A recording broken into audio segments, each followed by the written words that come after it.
പഹൽഗാം ഭീകരാക്രമണത്തിന് പാകിസ്ഥാന് കനത്ത തിരിച്ചടി നൽകി രാജ്യം. പാകിസ്ഥാനിലെയും പാക് അധീന കശ്മീരിലെയും 9 ഭീകര താവളങ്ങൾ ഇന്ത്യ സേന തകർത്തു.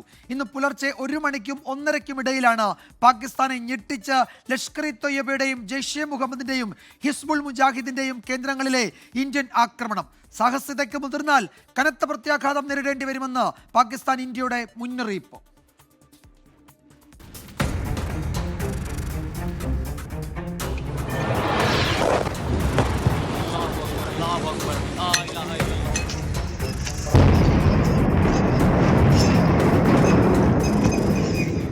ഇന്ത്യൻ മണ്ണിൽ വീഴ്ത്തിയ ഓരോ തുള്ളിച്ചോരയ്ക്കും എണ്ണി ഭീകര കേന്ദ്രങ്ങളിൽ ഇന്ത്യൻ സേന നൽകിയ ചുട്ട മറുപടിക്കു പേര് ഓപ്പറേഷൻ സിന്ദൂർ.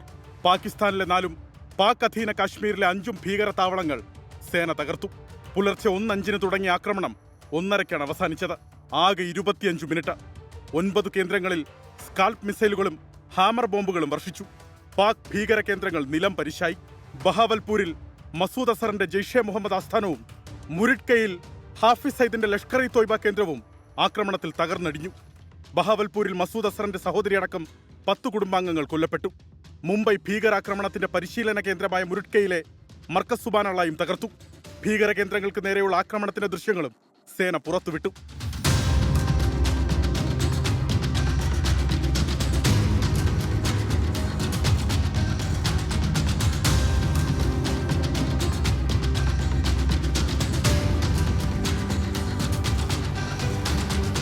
സാഹസത്തിന് തുനിഞ്ഞാൽ പ്രത്യാഘാതം ഗുരുതരമെന്ന് പാകിസ്ഥാൻ ഇന്ത്യയുടെ മുന്നറിയിപ്പ്. Indian armed forces are fully prepared to respond to Pakistani misadventures, if any, that will escalate this situation. Pahalgam ഭീകരാക്രമണത്തിൽ പാകിസ്ഥാന്റെ പങ്കു വ്യക്തം. ആഗോള ഭീകരതയുടെ കേന്ദ്രമാണ് പാകിസ്ഥാനെന്നും വിദേശകാര്യ സെക്രട്ടറി വിക്രം മിശ്രി. ഇന്ത്യൻ മണ്ണിൽ നിന്നാണ് പാകിസ്ഥാനെ ഞെട്ടിച്ച ഇന്ത്യയുടെ തിരിച്ചടി. ഭീകരാക്രമണങ്ങളിൽ പാക് പങ്കിന് കൃത്യമായ തെളിവ്, പിഴവുകളില്ലാത്ത ആസൂത്രണം, ഭീകരവാദത്തോട് സന്ധിയില്ലെന്ന ഇന്ത്യൻ നിലപാടിന് മറ്റൊരു ഉദാഹരണം കൂടി ഓപ്പറേഷൻ സിന്ദൂർ. ഡൽഹിയിൽ നിന്നും ശ്രീനാഥ് ചന്ദ്രൻ, 24. അളന്നു മുറിച്ച് 25 മിനിറ്റ്. 24 മിസൈലുകളിൽ 9 പാക് ഭീകര കേന്ദ്രങ്ങൾ കത്തിച്ചാമ്പലാക്കിയ ഇന്ത്യൻ വിജയഗാഥ. പാകിസ്ഥാനിലെ ഭീകര ഫാക്ടറികൾ ഇന്ത്യൻ സേന തകർത്തപ്പോൾ ഇല്ലാതായത് പാക് സേനയുടെ ആത്മവിശ്വാസം കൂടിയായിരുന്നു.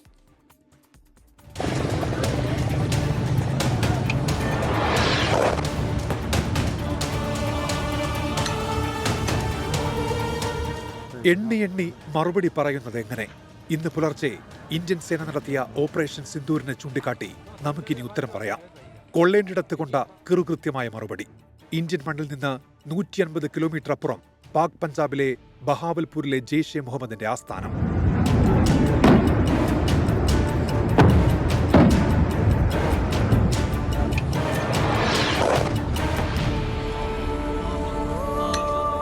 ഇതേസമയം വെറും 30 കിലോമീറ്ററിനപ്പുറം ലഹോറിനടുത്ത് ലഷ്കർ ഇ തൊയ്ബയുടെ ഭീകര കേന്ദ്രം.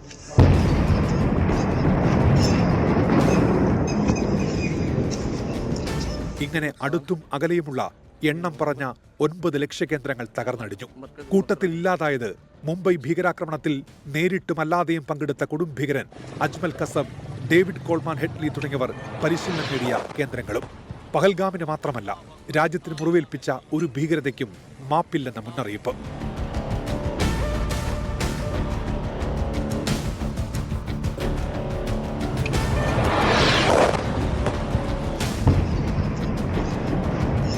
പാക് ജനതയോട് ധൈര്യമായി ഉറങ്ങിക്കോളൂവെന്ന പാക് സേനയുടെ വീരവാദത്തിന് മിനിറ്റുകളുടെ ആയുസ് മാത്രമേ ഉണ്ടായിരുന്നുള്ളൂ. ഞങ്ങളിതാ തയ്യാറെന്ന് ഇന്ത്യൻ സേന പറഞ്ഞിട്ടും പാക് സേനയ്ക്ക് നോക്കി നിൽക്കാനേ കഴിഞ്ഞുള്ളൂ. തകർന്നത് ഭീകര കേന്ദ്രങ്ങളെങ്കിലും മുഖത്തടിയേറ്റ് നിൽക്കുന്നത് ഭീകരരുടെ സംരക്ഷകരായ പാക് പട്ടാളമാണ്. News desk 24. ഓപ്പറേഷൻ സിന്ദൂറിന്റെയും അതിർത്തിയിലെ പാക് വെടിവയ്പ്പിന്റെയും പശ്ചാത്തലത്തിൽ പ്രധാനമന്ത്രി നരേന്ദ്രമോദിയുമായി BSF director general Daljit Singh Chaudhary കൂടിക്കാഴ്ച നടത്തി. അതിർത്തിയിലെ സ്ഥിതിഗതികൾ DG പ്രധാനമന്ത്രിയെ ധരിപ്പിച്ചു. ദൗത്യത്തിലൂടെ ശക്തമായ സന്ദേശം നൽകാൻ കഴിഞ്ഞുവെന്ന് കേന്ദ്ര ആഭ്യന്തരമന്ത്രി അമിത് ഷാ പറഞ്ഞു. ഇന്ത്യൻ സേന ചരിത്രം രചിച്ചെന്ന് പ്രതിരോധ മന്ത്രി രാജ്നാഥ് സിംഗ് വ്യക്തമാക്കി. ഇന്ത്യ പാകിസ്ഥാനിലെ സാധാരണ പൗരന്മാരെ ലക്ഷ്യം വെച്ചിട്ടില്ലെന്നും പ്രതിരോധ മന്ത്രിയുടെ വിശദീകരണം. हमारी भारतीय सेनाओं ने अपने अद्भुत शौर्य और पराक्रम का परिचय देते हुए एक नया इतिहास रच दिया है। हमने जो लक्ष्य तय किए थे उन्हें ठीक समय तय योजना के अनुसार सटीकता से उन्होंने ध्वस्त किया है और किसी भी नागरिक ठिकाने सिविलियन पॉपुलेशन को जरा भी प्रभावित न होने देने की संवेदनशीलता भी हमारी सेना ने दिखाई है। हमने केवल उन्हीं को मारा जिन्होंने हमारे मासूमों को मारा। प्रधानमंत्री श्री नरेंद्र मोदी के नेतृत्व में हमारी सेनाओं ने ऑपरेशन सिंदूर लॉन्च करके पहले की तरह ही इस बार भी आतंकियों को ट्रेनिंग देने वाले कैंप्स को तबाह करके करारा जवाब दिया है। അതേസമയം ഇന്ത്യയുടെ ആക്രമണം പാക് പാർലമെന്റിൽ സ്ഥിരീകരിച്ച് പാകിസ്ഥാൻ പ്രധാനമന്ത്രി ഷെഹബാസ് ഷെരീഫ്. അതിർത്തിയിലെ പൂഞ്ച് മേഖലയിൽ പാക് സൈന്യം നടത്തിയ ഷെല്ലാക്രമണത്തിൽ കൊല്ലപ്പെട്ടവരുടെ എണ്ണം 15ആയി. രാജ്യ തലസ്ഥാനത്ത് വൈദ്യുതി വിച്ഛേദിച്ച് സിവിൽ ഡിഫൻസ് മോക്ക് ഡ്രിൽ തുടരുകയാണ്. ഇപ്പോഴും രാഷ്ട്രപതി ഭവനിലും പ്രധാനമന്ത്രിയുടെ വസതിയിലും 8 മണിക്ക് വൈദ്യുതി വിച്ഛേദിച്ച് മോക്ക് ഡ്രിൽ നടന്നു. ആർ അച്യുതൻ ഡൽഹിയിൽ നിന്ന് ഏറ്റവും പുതിയ വിവരങ്ങൾ നൽകും. അച്യുതൻ, ഇതിപ്പോൾ പാകിസ്ഥാൻ അതിർത്തിക്കപ്പുറത്ത് നിന്ന് ഈ മസിൽ പെരുപ്പിക്കുക എന്ന് നമ്മൾ നാട്ടുഭാഷയിൽ പറയുന്ന തരത്തിലുള്ള ഈ പ്രകോപനപരമായ പ്രസ്താവനകൾ നടത്തുന്നുണ്ട്. തിരിച്ചടിക്കാൻ സൈന്യത്തിന് നിർദ്ദേശം നൽകി സമയവും സ്ഥലവും സാഹചര്യവും ഒക്കെ അവർ തീരുമാനിക്കുമെന്ന് പാകിസ്ഥാന്റെ രാഷ്ട്രീയ നേതൃത്വം പറയുന്നു. അപ്പോൾ ഒരു പ്രത്യാക്രമണ സാധ്യത ഇപ്പോഴും നിലനിൽക്കുന്നുണ്ട് അതിർത്തിക്കപ്പുറത്ത് നിന്ന്. പക്ഷേ ജാഗ്രതയോടെ, രാജ്യം അതീവ ജാഗ്രതയോടെ ഏത് നീക്കവും ഏത് അതിസാഹസികതയും നേരിടാൻ സജ്ജമാണെന്ന് സേനാ കേന്ദ്രങ്ങൾ വ്യക്തമാക്കി. പരസ്യമായി പാകിസ്ഥാന് ആ മുന്നറിയിപ്പ് നൽകുകയും ചെയ്തു സേനാ വക്താക്കൾ. എന്താണ് ഡൽഹിയിൽ ഈ രാത്രിയിലെ സ്ഥിതിഗതികൾ? മോക്ക് ഡ്രില്ലിന്റെ നടപടിക്രമങ്ങൾ അവസാനിച്ചിട്ടുണ്ടോ അച്യുതൻ?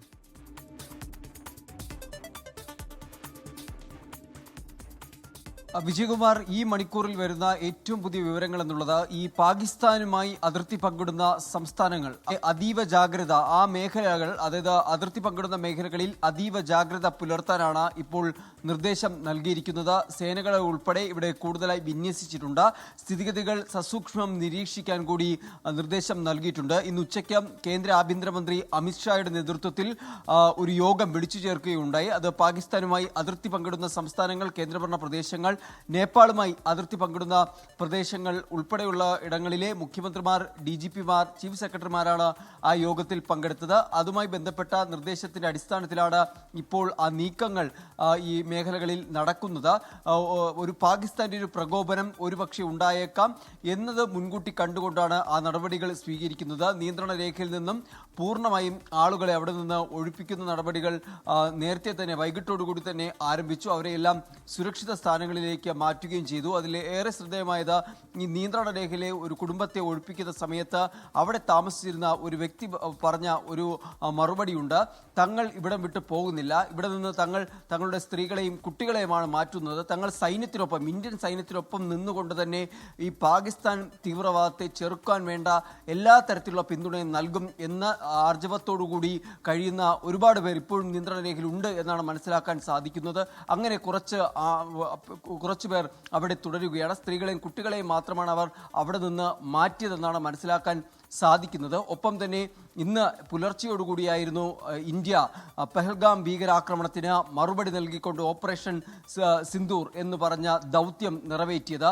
9 കേന്ദ്രങ്ങൾ അടിച്ചു തകർത്തുകൊണ്ട്, അത് പാകിസ്ഥാനകത്തും POKയിലും ഉൾപ്പെടെ 9 കേന്ദ്രങ്ങൾ അടിച്ചു തകർത്തുകൊണ്ടായിരുന്നു കൃത്യമായ ഒരു മറുപടി ഇന്ത്യ നൽകുന്നത്. അതിൽ മുംബൈ ഭീകരാക്രമണത്തിൽ പങ്കെടുത്ത അജ്മൽ കസബ് ഉൾപ്പെടെ പരിശീലനം നേടിയ കേന്ദ്രങ്ങളാണ് ഈ തകർത്തതിൽ ഉൾപ്പെടുന്നത്.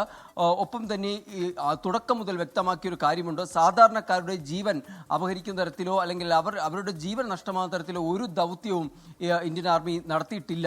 മറിച്ച് ഈ തെരഞ്ഞെടുത്ത സ്ഥലങ്ങൾ ആക്രമിക്കാൻ തക്കവണ്ണം അത്ര അത്യാധുനികമായിട്ടുള്ള ആയുധങ്ങളാണ് അവിടെ ഉപയോഗിച്ചിരിക്കുന്നത് എന്നടക്കമുള്ള കാര്യങ്ങൾ രാവിലത്തെ വാർത്താ സമ്മേളനത്തിൽ സേന വ്യക്തമാക്കുകയുണ്ടായി. എന്നാൽ പാകിസ്ഥാൻ പറയുന്നത് സാധാരണക്കാരുടെ ലക്ഷ്യം വെച്ചാണ് ഇന്ത്യ ആക്രമണം നടത്തിയെന്നുള്ള അവകാശവാദങ്ങൾ ഉന്നയിക്കുന്നത്. പക്ഷേ തെളിവ് നിരത്തി തന്നെയാണ് ഇന്ത്യ ഇതിനെയെല്ലാം നേരിടുന്നത്. സാറ്റലൈറ്റ് മാപ്പിംഗ് അടക്കമുള്ള ദൃശ്യങ്ങൾ ഇതിനോടകം തന്നെ ഇന്ത്യൻ ആർമി പങ്കുവയ്ക്കുകയും ഉണ്ടായി. എന്തായാലും ഡൽഹി കേന്ദ്രീകരിച്ച് നിർണായകമായിട്ടുള്ള യോഗങ്ങൾ, കൂടിക്കാഴ്ചകൾ പുരോഗമിച്ചുകൊണ്ടിരിക്കുകയാണ്. ഇന്ന് വൈകിട്ടാണ് BSF DG പ്രധാനമന്ത്രി നരേന്ദ്രമോദിയുമായി കൂടിക്കാഴ്ച നടത്തുന്നത്. പ്രധാനമന്ത്രിയുടെ വസതിയിൽ വച്ചായിരുന്നു ആ കൂടിക്കാഴ്ച. അതിർത്തിയിലെ നിലവിലെ സാഹചര്യമെല്ലാം DG വിശദീകരിച്ചതായാണ് നമുക്ക് മനസ്സിലാക്കാൻ സാധിക്കും. ഒരു നിമിഷം, നമ്മൾ ഇപ്പോൾ ഈ പ്രിയപ്പെട്ട പ്രേക്ഷകർ നമ്മൾ കാണുന്ന ഈ ദൃശ്യം ഡൽഹിയിൽ രാജ്യ തലസ്ഥാനത്ത് വൈദ്യുതി വിച്ഛേദിച്ച് രാത്രിയും സിവിൽ ഡിഫൻസ് മോക്ക് ഡ്രിൽ നടത്തിയിരുന്നു. ആ ദൃശ്യങ്ങളാണ് കാണുന്നത്. അതിൽ രാഷ്ട്രപതി ഭവനും പ്രധാനമന്ത്രിയുടെ വസതിയും ഒക്കെ ഉൾപ്പെടുന്നുണ്ട്. എല്ലാ തന്ത്രപ്രധാന കേന്ദ്രങ്ങളും ആ മോക്ക് ഡ്രില്ലിൻ്റെ ഭാഗമായിട്ടുണ്ട്. വൈദ്യുതി വിച്ഛേദിച്ച് മോക്ക് ഡ്രിൽ നടന്നിട്ടുണ്ട്. വൈകിട്ട് രാത്രി 8 മണി വരെയും ഏതാണ്ട് 8:30 വരെയും വിവിധ കേന്ദ്രങ്ങളിൽ ആ മോക്ക് ഡ്രിൽ നടന്നു. ആ സമയത്തെ ഡൽഹിയിലെ നമ്മുടെ തലസ്ഥാന നഗരിയിലെ ആ ദൃശ്യങ്ങളാണിത്. അതിൽ പ്രധാനമന്ത്രിയുടെ ഓഫീസുണ്ട്, രാഷ്ട്രപതി ഭവനുണ്ട്, തന്ത്രപ്രധാന കേന്ദ്രങ്ങളൊക്കെ ഉണ്ട്. ഏതെങ്കിലും സൈനിക നടപടികളൊക്കെ ഉണ്ടാവുകയാണെങ്കിൽ ആ ഘട്ടത്തിൽ എങ്ങനെ അതിനോട് പ്രതികരിക്കുക എന്നതിൻ്റെ തയ്യാറെടുപ്പിൻ്റെ ഭാഗമായി നടത്തിയ മോക്ക് ഡ്രില്ലാണ്. രാജ്യവ്യാപകമായി ആ മോക്ക് ഡ്രിൽ നടത്തിയിരുന്നു. പക്ഷേ ഡൽഹി കുറെ കൂടി തന്ത്രപ്രധാനമായതുകൊണ്ട് രാത്രിയിൽ ആണ് വൈദ്യുതിയൊക്കെ വിച്ഛേദിച്ച് അത്തരമൊരു മോക്ക് ഡ്രിൽ നടത്തി ഒരു തയ്യാറെടുപ്പ് നടത്തി രാജ്യ തലസ്ഥാനവും സജ്ജമായിരിക്കുന്നത്. അച്യുതൻ, ഡൽഹിയിലെ ഇപ്പോഴത്തെ അവസ്ഥ എന്താണ്? മോക്ക് ഡ്രില്ലിൻ്റെ ആ സമയം കഴിഞ്ഞല്ലോ. ഒരു സാധാരണ എന്ന് വെച്ചാൽ വളരെ ഗൗരവമുള്ള ചർച്ചകളും കൂടിയാലോചനകളും നടന്ന ഒരു പകലാണ്. ഒരുപക്ഷെ അത് രാത്രിയിലും തുടരുന്നുണ്ടാകാം. ഈ BSF ഡയറക്ടർ ജനറൽ പ്രധാനമന്ത്രിയുമായി ഏതാണ്ട് 1 മണിക്കൂറോളം ചർച്ച നടത്തിയെന്നാണ് കേൾക്കുന്നത്. അപ്പോൾ അതിർത്തിക്കപ്പുറത്തു നിന്ന് നിഷ്കളങ്കരായ സാധാരണക്കാർക്ക് നേരെ ഉണ്ടായ ആക്രമണത്തിൽ 15 മനുഷ്യജീവനുകളാണ് പൊലിഞ്ഞത്. അപ്പോൾ ആ സാഹചര്യം വളരെ ഗൗരവത്തിൽ എടുക്കുന്നുണ്ട് BSFും കേന്ദ്ര സർക്കാരും എന്നൊക്കെയാണല്ലോ കരുതേണ്ടത്, അല്ലേ? തീർച്ചയായിട്ടും വിജയകുമാർ, അങ്ങനെ തന്നെയാണ് വിലയിരുത്തേണ്ടത്. കാരണം ഈ നിയന്ത്രണ രേഖയിൽ പാക് നടത്തിയ ഷെല്ലാക്രമണം 15 ജീവനുകളാണ് അത് കവർന്നത്. യാതൊരു ദാക്ഷിണ്യവും കാണിക്കാതെ അതിക്രൂരമായിട്ടുള്ള ഒരു ആക്രമണമാണ് പാകിസ്ഥാൻ ഈ ഓപ്പറേഷൻ സിന്ദൂറിന് ശേഷം നിയന്ത്രണ രേഖയിൽ നടത്തിയത്. തൊട്ടടുത്ത നിമിഷം തന്നെ ഈ നിയന്ത്രണ രേഖയിൽ നിന്ന് ആളുകളെ ഒഴിപ്പിക്കുന്ന നടപടി സൈന്യം ഏറ്റെടുത്ത് നടത്തുകയുണ്ടായി. മാത്രമല്ല, മറ്റ് പാകിസ്ഥാനുമായി അതിർത്തി പങ്കിടുന്ന മറ്റ് സംസ്ഥാനങ്ങളിലും അതീവ ജാഗ്രത നൽകിയിരിക്കുകയാണ്. ഏതെങ്കിലും തരത്തിലുള്ള ഒരു പ്രകോപനം പാകിസ്ഥാന്റെ ഭാഗത്തുനിന്നുണ്ടാകും എന്ന് പ്രതീക്ഷിച്ചുകൊണ്ട് തന്നെയാണ് നടപടികൾ ഇപ്പോഴും പുരോഗമിച്ചു കൊണ്ടിരിക്കുന്നത്. സേനാ വിന്യാസം അടക്കം ശക്തമാക്കിയിട്ടുണ്ട്. സർവൈലൻസ് ഉൾപ്പെടെ അത്യാധുനിക സംവിധാനങ്ങൾ ഉപയോഗിച്ചുകൊണ്ടാണ് ഇപ്പോൾ അത് നിരീക്ഷണം ഏർപ്പെടുത്തിയിരിക്കുന്നത്. അതിന്റെ കൂടുതൽ വിവരങ്ങളിലേക്ക് നമുക്ക് നൽകാൻ കഴിയില്ല. അത് സേനയുമായി ബന്ധപ്പെട്ട കാര്യങ്ങളാണ്. അതിന് ചില പരിമിതികളുണ്ട്. എന്തായാലും അത്തരം കാര്യങ്ങളെല്ലാം മറുവശത്ത് സേന നടത്തുന്നുണ്ട്. മറ്റൊന്ന്, ഈ മോക്ക് ഡ്രില്ലുമായി ബന്ധപ്പെട്ട് 8 മണി മുതൽ 8:15 വരെയായിരുന്നു ഡൽഹിയിൽ വൈദ്യുതി വിച്ഛേദിച്ചത്. 8 മണിയോടുകൂടി രാഷ്ട്രപതി ഭവനിലും പ്രധാനമന്ത്രി നരേന്ദ്രമോദിയുടെ വസതിയിലും ഇത്തരത്തിൽ വൈദ്യുതി വിച്ഛേദിക്കുകയുണ്ടായി. അതിനുശേഷം 8:15 അത് പുനഃസ്ഥാപിക്കുകയുണ്ടായി. എന്തായാലും തുടർന്നും ചില നിർണായക കൂടിക്കാഴ്ചകൾ, യോഗങ്ങൾക്ക് കൂടി വേദിയാകുന്ന ഒരിടമായി ഡൽഹി മാറുകയാണ്. വിജയകുമാർ, ഈ രാത്രിയിലും ഡൽഹിയിൽ തിരക്കിട്ട ചർച്ചകൾ നടക്കുകയാണ്. അവിടെ കൂടിയാലോചനകൾ നടത്തുകയാണ്, ഡ്രില്ലുകൾ നടക്കുകയാണ്. ഏതെങ്കിലുമുള്ള ഒരു അതിർത്തിക്കപ്പുറത്ത് നിന്ന് അതിസാഹസികതയുണ്ടായാൽ തിരിച്ചടി കനത്തതായിരിക്കുമെന്ന് പാകിസ്ഥാൻ സൈനിക നേതൃത്വം, ഇന്ത്യയുടെ സൈനിക നേതൃത്വം പരസ്യമായി മുന്നറിയിപ്പ് നൽകിയിട്ടുണ്ട്. എന്താണ് അടുത്ത മണിക്കൂറുകളിൽ സംഭവിക്കുക എന്നറിയില്ല. എന്തായാലും അതീവ ജാഗ്രതയിൽ തന്നെയാണ് രാജ്യം ഇപ്പോഴും. അച്യുതനാണ് വിവരങ്ങൾ നൽകിയത് ഡൽഹിയിൽ നിന്നും. പഹൽഗാമിലെ കണ്ണീരിന് 15-ാം നാൾ ഇന്ത്യ നൽകിയ തിരിച്ചടിയാണ് ഓപ്പറേഷൻ സിന്ദൂർ. കൃത്യമായ തെളിവുകൾ ശേഖരിച്ച് തുടർച്ചയായ കൂടിയാലോചനകൾക്കൊടുവിലാണ് പാകിസ്ഥാനെ വിറപ്പിച്ച് ഇന്ത്യൻ നടപടി. പിഴവുകളില്ലാതെ നടപ്പാക്കിയ ഓപ്പറേഷൻ സിന്ദൂർ ഇന്ത്യൻ സൈന്യത്തിന് തിലകക്കുറിയായി മാറുകയാണ്. പ്രധാനമന്ത്രി നരേന്ദ്രമോദിയാണ് സൈനിക നടപടിക്ക് ഓപ്പറേഷൻ സിന്ദൂർ എന്ന പേരു നൽകിയത്. പഹൽഗാമിലെ നീചമായ ആക്രമണത്തിന് പിന്നാലെ ഭീകരവാദികളുടെ പാക് ബന്ധത്തിലുള്ള തെളിവ് ഇന്ത്യൻ ഏജൻസികൾക്ക് ലഭിച്ചിരുന്നു. രാജ്യതലസ്ഥാനത്ത് ദിവസങ്ങൾ തുടർച്ചയായ കൂടിയാലോചനാ യോഗങ്ങൾ. ഇതിനൊടുവിലാണ് കനത്ത തിരിച്ചടിയിലേക്ക് ഇന്ത്യ മാറിയത്. പുലർച്ചെ പ്രധാനമന്ത്രി നരേന്ദ്രമോദിയെ സൈനിക നടപടിയുടെ പുരോഗതി ദേശീയ സുരക്ഷാ ഉപദേഷ്ടാവ് അജിത് ഡോവൽ തത്സമയം അറിയിച്ചു. സംയുക്ത സൈനിക മേധാവിയും 3 സേനാ വിഭാഗങ്ങളുടെ തലവന്മാരും സ്ഥിതിഗതികൾ തത്സമയം വിലയിരുത്തി. നടപടി പൂർത്തിയായ ശേഷം കരസേനയുടെ എക്സ്പോസ്റ്റിലൂടെ ഓപ്പറേഷൻ സിന്ദൂർ ലോകമറിഞ്ഞു. ലോകരാജ്യങ്ങളെ ഇന്ത്യ വിശദാംശങ്ങൾ അറിയിച്ചു. പാക് നീക്കങ്ങളിൽ കേന്ദ്ര സർക്കാരും സൈന്യവും ഏറെ ജാഗ്രതയിലാണ്. സുരക്ഷാ കാര്യങ്ങൾക്കുള്ള കേന്ദ്രമന്ത്രിസഭാ സമിതി തുടർ നീക്കങ്ങൾ വിലയിരുത്തി. കേന്ദ്രമന്ത്രിസഭാ യോഗത്തിൽ സൈന്യത്തെ പ്രധാനമന്ത്രി അഭിനന്ദിച്ചു. രാഷ്ട്രപതി ദ്രൗപദി മുർമുവിനെ കണ്ട് പ്രധാനമന്ത്രി നരേന്ദ്രമോദി സാഹചര്യങ്ങൾ അറിയിച്ചു. നാളെ സർവകക്ഷി യോഗം ചേരുന്നുണ്ട്. ഒരു സൈനിക നടപടിക്ക് എന്തുകൊണ്ട് ഓപ്പറേഷൻ സിന്ദൂർ എന്ന പേര്? പെഹൽഗാം ഉൾപ്പെടെയുള്ള ഭീകരാക്രമണങ്ങളിൽ ഭർത്താക്കന്മാരെ നഷ്ടമായ ഇന്ത്യൻ സ്ത്രീകൾക്കുള്ള ആദരമെന്ന ഉത്തരം. രാജ്യം മുഴുവൻ ഭീകരവാദത്തിനെതിരെ ഒറ്റ നിലപാടിലേക്ക് മാറിയപ്പോൾ ഇവിടെ വീണ കണ്ണുനീർ ഭീകര കേന്ദ്രങ്ങളിൽ അഗ്നിയായി പതിച്ചു. ഡൽഹിയിൽ നിന്ന് ക്യാമറാമാൻ ജിജീന്ദ്രനൊപ്പം വിനീത VG 24.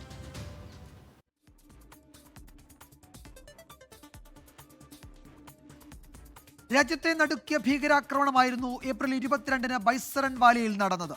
26 നിരപരാധികളുടെ ജീവനെടുത്ത കൊടും ക്രൂരതയ്ക്ക് 15-ാം നാളിൽ ഇന്ത്യ പകരം വീട്ടുന്നു.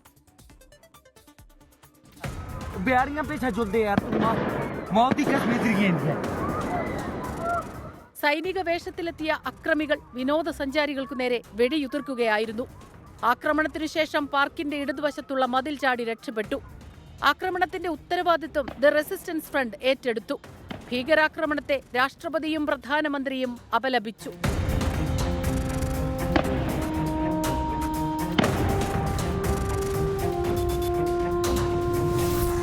ശ്രീനഗറിലെത്തിയ ആഭ്യന്തരമന്ത്രി അമിത്ഷാ മുഖ്യമന്ത്രി ഒമർ അബ്ദുള്ളയുമായി കൂടിക്കാഴ്ച നടത്തി.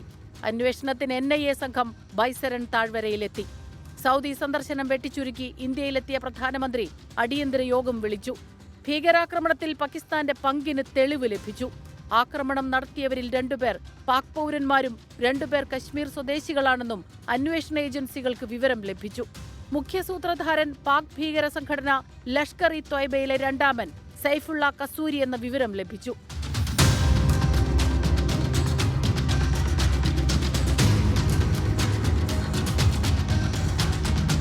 ആസൂത്രിതമായ ഭീകരാക്രമണം. പുറത്തുവന്ന വിവരങ്ങളെല്ലാം പാക് ബന്ധം ഉറപ്പിക്കുന്നതായിരുന്നു. സംഘത്തിലെ 2 പേർ പഷ്തൂൺ ഭാഷ സംസാരിക്കുന്ന പാക് പൗരന്മാർ, 2 പേർ കശ്മീർ സ്വദേശികൾ. സുലൈമാൻ ഷാ, അസിഫ് ഫൗജി, അബു തൽഹ, ആദിൽ എന്നിവരാണ് ആക്രമണം നടത്തിയ സംഘത്തിൽ. കൃത്യമായ ആസൂത്രണത്തോടെയാണ് ഭീകരർ ആക്രമണം നടത്തിയത്. പെഹൽഗാമിന് 50 കിലോമീറ്റർ ചുറ്റളവിൽ ഭീകരർക്കായി പഴുതടച്ചുള്ള സുരക്ഷാസേനയുടെ തിരച്ചിൽ. ഇതിനിടെ ഡൽഹിയിൽ തുടർച്ചയായ ഉന്നതതല യോഗങ്ങൾ. ഒടുവിൽ 15-ാം നാൾ തിരിച്ചടി.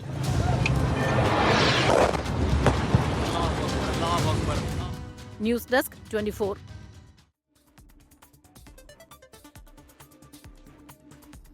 അതിർത്തിക്കപ്പുറത്തെ ടെറർ നഴ്സറികളിൽ വളർത്തി പാക് സേനയുടെ മറവിൽ നുഴഞ്ഞു കയറി ഇന്ത്യയിൽ ഭീകരാക്രമണം നടത്തുന്ന കൊടും ഭീകരർ. അവരെ പാലൂട്ടി വളർത്തുന്ന പാക് ഭരണ സൈനിക നേതൃത്വങ്ങൾ. നമ്മൾ വലിയ വില കൊടുക്കേണ്ടി വന്ന ഭീകരാക്രമണങ്ങൾ, ഒടുവിൽ കരുതിക്കൂട്ടി നടത്തിയ തിരിച്ചടി. നോക്കാം രാജ്യം നടുങ്ങിയ ഭീകരാക്രമണങ്ങളുടെ അണിയറയിൽ നടന്നത് എന്താണെന്ന്. 2000 മുതലുള്ള കണക്കുകൾ നമ്മൾ പരിശോധിച്ചാൽ ഉറപ്പായും ആദ്യം നമുക്ക് പോകേണ്ടി വരിക 2001-ലെ പാർലമെന്റ് ആക്രമണമാണ്. രാജ്യം അക്ഷരാർത്ഥത്തിൽ നടുങ്ങിയ ദിവസങ്ങൾ. എങ്ങനെയൊക്കെയാണ് ആ സമയം നമ്മൾ അതിജീവിച്ചതെന്നത് നമുക്ക് അറിയാവുന്നതാണ്. പാർലമെന്റ് ആക്രമണം, അതിൽ 9 മരണം, പിന്നിൽ ജെയ്ഷെ മുഹമ്മദ് എന്ന് നമ്മൾ ഉറപ്പിച്ചു. അതിന് തെളിവുകൾ കിട്ടി. അതിൽ നിയമപരമായ നടപടിക്രമങ്ങളിലൂടെ പിന്നീട് രാജ്യം മുന്നോട്ട് പോവുകയും ചെയ്തു. ജെയ്ഷെ മുഹമ്മദ് ആയിരുന്നു ആ ഭീകരാക്രമണം ആസൂത്രണം ചെയ്ത് നടപ്പാക്കിയതെന്ന് രാജ്യത്തിന് തെളിവുകൾ ശേഖരിച്ച് ലോകത്തെ അറിയിക്കാൻ കഴിഞ്ഞു. അത് 2001-ലായിരുന്നു. 2001 ഡിസംബർ 13-ന് ഉച്ചയ്ക്ക് രാജ്യത്തെ നടുക്കിയ പാർലമെന്റ് ആക്രമണം. ജെയ്ഷെ മുഹമ്മദ് ഭീകരർ പാർലമെന്റ് വളപ്പിൽ കാറിലെത്തി ആക്രമണം നടത്തി. പാർലമെന്റ് മന്ദിരത്തിനുള്ളിൽ കടക്കും മുൻപ് 5 ഭീകരരെയും സുരക്ഷാ ഉദ്യോഗസ്ഥർ വെടിവെച്ചു കൊന്നു. സുരക്ഷാ ഉദ്യോഗസ്ഥർ ഉൾപ്പെടെ 9 പേർ ഭീകരാക്രമണത്തിൽ വീരമൃത്യു വരിച്ചു. ശീതകാല സമ്മേളനം നടക്കുന്നതിനിടയിലാണ് പാർലമെന്റിന് നേരെ ഭീകരാക്രമണം ഉണ്ടായത്. കേസിൽ മുഹമ്മദ് അഫ്സൽ ഗുരു, SIR ഗിലാനി, അഫ്സാൻ ഗുരു, ഷൗക്കത്ത് ഹുസൈൻ ഗുരു എന്നിവർ അറസ്റ്റിലാവുകയും ചെയ്തു. അത് കഴിഞ്ഞാൽ രാജ്യം നടുങ്ങിയത് തൊട്ടടുത്ത വർഷം 2002-ൽ. അത് ഗുജറാത്തിലെ അക്ഷർധാം ക്ഷേത്രത്തിലെ ഭീകരാക്രമണമാണ്. അത് 2022 സെപ്റ്റംബർ 24-നായിരുന്നു പ്രശസ്തമായ അക്ഷർധാം ക്ഷേത്ര സമുച്ചയത്തിലേക്ക് ആക്രമിച്ചു കയറിയ ഭീകരർ 31 പേരെയാണ് വെടിവെച്ച് കൊലപ്പെടുത്തിയത്. 31 ജീവനാണ് നമുക്ക് അവിടെ നഷ്ടമായത്. 2 ദേശീയ സുരക്ഷാ കമാൻഡോകളും 2 പോലീസ് കമാൻഡോകളും ഉൾപ്പെടെയാണ് അന്ന് വീരമൃത്യു വരിച്ചത്. 80-ലേറെ പേർക്ക് പരിക്കേറ്റു. വൈകിട്ട് അഞ്ച് മണിയോടെയായിരുന്നു ആ ആക്രമണം നടന്നത്. സൈനിക വേഷത്തിലെത്തിയ ഭീകരർ വെടിയുതിർക്കുകയായിരുന്നു. ആക്രമണത്തിന് പിന്നിൽ ലഷ്കർ ഇ തയ്യബ എന്ന് നമ്മളുടെ അന്വേഷണത്തിൽ കണ്ടെത്തി തെളിവുകളൊക്കെ ലഭിക്കുകയും ചെയ്തു. LETയുടെ പങ്കിന് അവിടെ തെളിവുകൾ ലഭിച്ചു. പിന്നീട് 2008 മുംബൈ ഭീകരാക്രമണം. 2008 മുംബൈ ഭീകരാക്രമണം നവംബർ 26 രാജ്യം കണ്ട ഏറ്റവും വലിയ ഭീകരാക്രമണമാണ് നടന്നത്. ആക്രമണത്തിൽ 164 പേരാണ് അവിടെ കൊല്ലപ്പെട്ടത്. 300-ലേറെ പേർക്ക് പരിക്കേറ്റു. സമയം രാത്രി 9:30. സഹജമായ തിരക്കിലായിരുന്നു അന്ന് മുംബൈ മഹാനഗരം. പിന്നീട് അങ്ങോട്ട് ഉയർന്നു കേട്ടതെല്ലാം വെടിയൊച്ചകളും നിലവിളികളും മാത്രമായിരുന്നു. കടൽ മാർഗം മുംബൈയിലെത്തിയ 10 LET ലഷ്കർ ഇ തയ്യബ ഭീകരർ നഗരത്തെ കൊലക്കളമാക്കി. അവർ തലങ്ങും വിലങ്ങും വെടിയുതിർക്കുകയായിരുന്നു. തലങ്ങും വിലങ്ങും വെടിയുതിർത്തു എന്ന് പറഞ്ഞാൽ അക്ഷരാർത്ഥത്തിൽ അതാണ് അവിടെ നടന്നത്. മുംബൈ ഭീകരവിരുദ്ധ സ്ക്വാഡ് മേധാവി Hemant Karkare, Malayali NSG commando major Sandeep Unnikrishnan അടക്കം നിരവധി സുരക്ഷാ ഉദ്യോഗസ്ഥരാണ് വീരമൃത്യു മരിച്ചത്.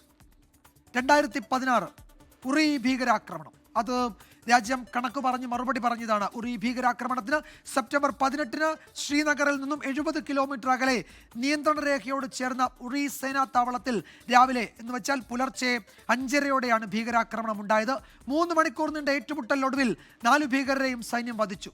ദ്രോഹ റെജിമെന്റിലെ ജവാന്മാർ അവരുടെ കൂടാരങ്ങളിൽ ഉറങ്ങുമ്പോൾ സൈനിക വേഷത്തിൽ സേനാ താവളയിൽ കടന്ന ഭീകരർ 3 മിനിറ്റിൽ 17 ഗ്രനേഡുകളാണ് ആ സേനാ താവളത്തിൽ പ്രയോഗിച്ചത്. ഉറി ആക്രമണം നടന്ന് 11 ദിവസങ്ങൾക്ക് ശേഷം ഇന്ത്യൻ ആർമി കമാൻഡോകൾ തിരിച്ചടിച്ചു. 35 മുതൽ 40 ഭീകരർ വരെയാണ് അന്നത്തെ ആക്രമണത്തിൽ കൊല്ലപ്പെട്ടതായി കണക്കാക്കപ്പെടുന്നത്. സർജിക്കൽ സ്ട്രൈക്ക് എന്ന് നമ്മളുടെ ഭാഷയുടെ ഭാഗമായി മാറിയ സർജിക്കൽ സ്ട്രൈക്കാണ് ഉറിക്ക് ഇന്ത്യയുടെ മറുപടി. 2016 പത്താൻകോട്ട് ഭീകരാക്രമണം. പഞ്ചാബിലെ പഠാൻകോട്ടിലെ വ്യോമസേന താവളത്തിലായിരുന്നു പാകിസ്ഥാനിൽ നിന്നുള്ള ജെയ്ഷെ ഭീകരർ നടത്തിയ ആക്രമണം. 8 ഇന്ത്യൻ സൈനികരാണ് അവിടെ വീരമൃത്യു വരിച്ചത്. 2016 ജനുവരി 2 ആ ആക്രമണം. 4 ദിവസം നീണ്ടുനിന്ന ഏറ്റുമുട്ടലാണ്. 6 ഭീകരരെ ഇന്ത്യൻ സേന അവിടെ വധിച്ചു. ജെയ്ഷെ ഭീകരരുടെ പങ്കിന് ലോകത്തിന് മുന്നിൽ തെളിവ് നിരത്തുകയും ചെയ്തു ഇന്ത്യ. 2019 പുൽവാമ, രാജ്യമൊരിക്കലും മറക്കാത്ത പുൽവാമ ഭീകരാക്രമണം 2019 2019 ഫെബ്രുവരി 14 ജമ്മു കാശ്മീരിലെ പുൽവാമയിൽ ജെയ്ഷെ മുഹമ്മദ് ചാവേർ ബോംബർ 40 CRPF ഉദ്യോഗസ്ഥരെ കൊലപ്പെടുത്തുകയായിരുന്നു. പുൽവാമയിൽ ആക്രമണത്തിന് 13 ദിവസങ്ങൾക്ക് ശേഷം പാകിസ്ഥാനിലെ ഖൈബർ പഖ്തൂൺഖ പ്രവിശ്യയിലെ ബാലാക്കോട്ടിലുള്ള ജെയ്ഷെ മുഹമ്മദ് പരിശീലന ക്യാമ്പിൽ ഇന്ത്യൻ വ്യോമസേനയുടെ മിറാഷ് 2000 ജെറ്റുകൾ ബോംബിട്ടു. ഇന്ത്യയുടെ ഔദ്യോഗിക പ്രസ്താവന അനുസരിച്ച് കണക്കുകൾ നൽകിയില്ലെങ്കിലും നിരവധി ഭീകരർ കൊല്ലപ്പെട്ടു എന്ന് ഉറപ്പായിരുന്നു. അതിന് തെളിവുകൾ പുറത്തു വന്നു. അത് പുൽവാമയ്ക്കുള്ള ഇന്ത്യയുടെ മറുപടിയായിരുന്നു ബാലാക്കോട്ടിൽ കണ്ടത്. 2025 പഹൽഗാം ഭീകരാക്രമണം നമ്മൾ നേരത്തെ വിശദമായി സൂചിപ്പിച്ചതാണ്. ജമ്മു കാശ്മീരിലെ പഹൽഗാമിൽ ബൈസറൻ വാലി എന്ന വിനോദസഞ്ചാര കേന്ദ്രത്തിൽ ഈ വർഷം ഏപ്രിൽ 22 വിനോദസഞ്ചാരികൾക്ക് നേരെ നടന്ന ഭീകരാക്രമണത്തിൽ 26 പേരാണ് കൊല്ലപ്പെട്ടത്. LET ലഷ്കർ ഇ തയ്യബ ആണ് അതിന് പിന്നിലെന്ന് ഉറപ്പിച്ചു. 1.5 വർഷം മുൻപ് ഇന്ത്യയിലേക്ക് നുഴഞ്ഞു കയറിയ 3 ഭീകരരും അവർക്ക് സഹായം ചെയ്തു നൽകിയ പ്രദേശവാസിയും ചേർന്നാണ് അതിനിഷ്ഠൂരമായ കൂട്ടക്കൊല നടത്തിയത്. 14 ദിവസങ്ങൾക്ക് ശേഷം പാക് മണ്ണിൽ ഇന്ത്യയുടെ തിരിച്ചടി. 9 ഭീകര കേന്ദ്രങ്ങൾ തകർത്തു. മസൂദ് അസറിന്റെ കുടുംബാംഗങ്ങൾ ഉൾപ്പെടെ കൊല്ലപ്പെട്ടു. ഹാഫിസ് സയ്യിദിന്റെ താവളം ഉൾപ്പെടെ ഇന്ത്യ തകർത്തു. അതാണ് നമ്മൾ ഈ പഹൽഗാമിന് നൽകുന്ന മറുപടി. അങ്ങനെ അതിർത്തിക്കപ്പുറത്തെ ഭീകരാക്രമണങ്ങൾ 2000 മുതൽ നമ്മൾ നിൽക്കുന്ന 2025 വരെ ഉള്ള കണക്കുകൾ, പ്രധാനപ്പെട്ട ഭീകരാക്രമണങ്ങൾ രാജ്യം നേരിട്ടത് എങ്ങനെ എന്നതാണ് നമ്മൾ വിശദമായി പരിശോധിച്ചത്. ഇതാ അതിന്റെ തുടർ റിപ്പോർട്ടുകളിലേക്ക് തന്നെയാണ് നമ്മൾ പോകുന്നത്. ഓപ്പറേഷൻ സിന്ദൂറിന് പിന്നാലെ അതിർത്തിയിൽ പാക് സേനയുടെ കനത്ത ഷെല്ലാക്രമണം. ആക്രമണത്തിൽ 15 സാധാരണക്കാർ കൊല്ലപ്പെട്ടു എന്നാണ് വിവരം. ഇന്ത്യൻ സേന കനത്ത തിരിച്ചടി നൽകിയതോടെ പിന്നീട് പാക് സേന പിന്മാറി. പുലർച്ചെ 2:30 മുതൽ അതിർത്തിയിലെ ജനവാസ കേന്ദ്രങ്ങൾ ലക്ഷ്യമിട്ട് പാക് സേന നടത്തിയത് കനത്ത ഷെല്ലാക്രമണം. 40-ലേറെ പേർക്ക് പരിക്കുണ്ട്. പൂഞ്ച്, രജൌരി, മെന്താർ, ഉറി മേഖലകളിലാണ് പാക് പ്രകോപനം. പൂഞ്ചിൽ കനത്ത നാശനഷ്ടം. വീടുകളും സ്ഥാപനങ്ങളും ലക്ഷ്യമിട്ട് പാക് സേന പീരങ്കി ആക്രമണം നടത്തി. ഇന്ത്യൻ സേന തിരിച്ചടി നൽകിയതോടെ മണിക്കൂറുകൾക്ക് ശേഷം പാക് സേന പിന്മാറുകയായിരുന്നു. അതിർത്തി മേഖലയിൽ നിന്ന് താമസക്കാരെ ഒഴിപ്പിക്കാൻ നിർദ്ദേശം നൽകി. 5 അതിർത്തി ജില്ലകളിൽ മുഴുവൻ വിദ്യാഭ്യാസ സ്ഥാപനങ്ങൾ അടച്ചു. ജമ്മു, ശ്രീനഗർ വിമാനത്താവളങ്ങളിൽ നിന്ന് യാത്രാ വിമാനങ്ങളുടെ സർവീസ് അവസാനിപ്പിച്ചു. വിമാനത്താവളങ്ങൾ പൂർണ്ണമായും സൈനിക നിയന്ത്രണത്തിലായി. അവധിയിലുള്ള അർദ്ധസൈനികരോട് മടങ്ങിയെത്താൻ ആവശ്യപ്പെട്ടിട്ടുണ്ട്. കേന്ദ്ര ആഭ്യന്തരമന്ത്രി അമിത് ഷാ അതിർത്തി സംസ്ഥാനങ്ങളിലെ മുഖ്യമന്ത്രിമാരുടെയും ചീഫ് സെക്രട്ടറിമാരുടെയും പോലീസ് മേധാവിമാരുടെയും യോഗം വിളിച്ചു ചേർത്തു. പാകിസ്ഥാന്റെ മുഖത്ത് ഇന്ത്യൻ സൈന്യം നൽകിയ കനത്ത പ്രഹരത്തിന് അതിർത്തിയിലെ ജനവാസ മേഖലകൾ ആക്രമിച്ചുകൊണ്ടാണ് പാകിസ്ഥാൻ പ്രതികാരം ചെയ്യുന്നത്. ഇതിന് ഇന്ത്യൻ സൈന്യം തക്കതായ മറുപടി തന്നെ നൽകും. ബാരാമുള്ളയിൽ നിന്നും ജോഗേഷ് സിംഗിനൊപ്പം ബൽറാം നെടുങ്ങാടി, 24. നമ്മൾ സംസാരിച്ചുകൊണ്ടിരിക്കുന്ന ഈ നിമിഷം വരുന്ന വളരെ പ്രധാനപ്പെട്ട വിവരം, നിയന്ത്രണ രേഖയിലെ സാഹചര്യം സസൂക്ഷ്മം നിരീക്ഷിക്കുകയാണ് സൈന്യം. നിയന്ത്രണ രേഖയിലെ പാക് പ്രകോപനം ഉന്നത സേനാ നേതൃത്വങ്ങൾ വിലയിരുത്തുകയാണ്. പാകിസ്ഥാൻ സൈന്യത്തിന്റെ നടപടികളെക്കുറിച്ച് കരസേനാ മേധാവി വിവരങ്ങൾ ശേഖരിച്ചിട്ടുണ്ട്. ഉചിതമായ മറുപടി നൽകാൻ സേനകൾക്ക് പൂർണ്ണ സ്വാതന്ത്ര്യം നൽകിയിട്ടുണ്ട് രാഷ്ട്രീയ നേതൃത്വം എന്ന വിവരം കൂടി വരുന്നുണ്ട്. കര, വ്യോമ, നാവിക സേനകൾ സാഹചര്യങ്ങൾ വിലയിരുത്തുകയാണ്. ഈ ഓപ്പറേഷൻ സിന്ദൂറിന് പിന്നാലെ കശ്മീർ അതിർത്തിയിലെ സാധാരണക്കാരെ ലക്ഷ്യമിടുകയാണ് പാകിസ്ഥാൻ. അതിനുള്ള മറുപടി ഇന്ത്യൻ സേന നൽകും എന്നാണ് ഞങ്ങളുടെ ഡൽഹി ബ്യൂറോ റിപ്പോർട്ട് ചെയ്യുന്നത്. നമ്മൾ അതിലേക്ക് അല്പസമയത്തിനകം വരും. ജനവാസ മേഖലയിൽ ഷെല്ലാക്രമണത്തിൽ 15 ഗ്രാമീണരാണ് കൊല്ലപ്പെട്ടത്. അതാണ് ഇതുവരെ കിട്ടിയ വിവരങ്ങൾ വ്യക്തമാക്കുന്നത്. പാക് ഷെല്ലുകൾ പതിച്ച പൂഞ്ചിലെ സലാമാബാദിൽ നിന്ന് ഞങ്ങളുടെ പ്രതിനിധി ബൽറാം നെടുങ്ങാടി തയ്യാറാക്കിയ റിപ്പോർട്ടിലേക്കാണ് ഇനി നമ്മൾ പോകുന്നത്. പാകിസ്ഥാൻ കേന്ദ്രീകരിച്ച് ഇന്ത്യക്കെതിരെ പ്രവർത്തിക്കുന്ന ഭീകരവാദികളെ ലക്ഷ്യം വെച്ച് ഇന്ത്യ നടത്തിയ ആക്രമണം ഓപ്പറേഷൻ സിന്ദൂറിൽ ഇതിൽ പാകിസ്ഥാന് മുഖത്തേറ്റ ഒരു കനത്ത തിരിച്ചടിയാണ്. ഇത് തിരിച്ചറിഞ്ഞ് ഇന്ത്യൻ സൈന്യത്തോട് ഇതിന് പ്രതികാരം ചോദിക്കാൻ ശേഷിയില്ലാത്ത, കെൽപ്പില്ലാത്ത പാക് സൈന്യം അതേസമയം ചെയ്തു കൂട്ടിയിരിക്കുന്നത് എന്താണ് എന്ന് നമുക്ക് ഉറി സെക്ടറിലെ ഈ സലാമാബാദിൽ അറിയാൻ കഴിയും. ഇവിടെ സാധാരണക്കാരായ മനുഷ്യർ താമസിക്കുന്ന 3 വീടുകളാണ് പൂർണ്ണമായി കത്തിച്ചാമ്പലായിരിക്കുന്നത്, പൂർണ്ണമായി ഉപയോഗശൂന്യമാക്കി പാകിസ്ഥാന്റെ ആയുധങ്ങൾ മാറ്റിയിരിക്കുന്നത്. ഒരു സംസ്കാരമുള്ള മനുഷ്യ സമൂഹം ഇത് ചെയ്യാൻ കഴിയുമോ ഇത്തരത്തിൽ എന്ന് നമുക്ക് സന്ദേഹം തോന്നിപ്പോകും.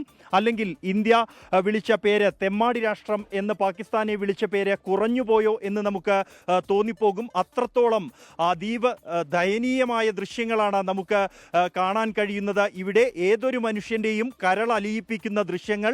ഒരു കുടുംബം അല്ലെങ്കിൽ കുടുംബങ്ങൾ താമസിച്ചിരുന്ന വീട്, അവരുടെ മുഴുവൻ സമ്പാദ്യം, വസ്ത്രങ്ങൾ, കുട്ടികളുടെ പുസ്തകങ്ങൾ അടക്കമുള്ളവ പൂർണ്ണമായും എരിച്ചു കളഞ്ഞു പാകിസ്ഥാൻ. ഒറ്റ രാത്രി കൊണ്ട് ഇന്ത്യൻ സൈന്യത്തോട് നേരിട്ട് ചോദിക്കാൻ ശേഷിയില്ലാത്തതിനാൽ ഉറക്കത്തിൽ ഉറങ്ങിക്കിടക്കുകയായിരുന്ന കുടുംബങ്ങൾക്ക് നേരെ, സാധാരണക്കാർക്ക് നേരെ രാത്രിയിൽ അതിമാരകമായ ആയുധം പ്രയോഗിച്ചിരിക്കുന്നു. ഇപ്പോഴും എരിയുകയാണ് ആ വീട്ടുകാർ.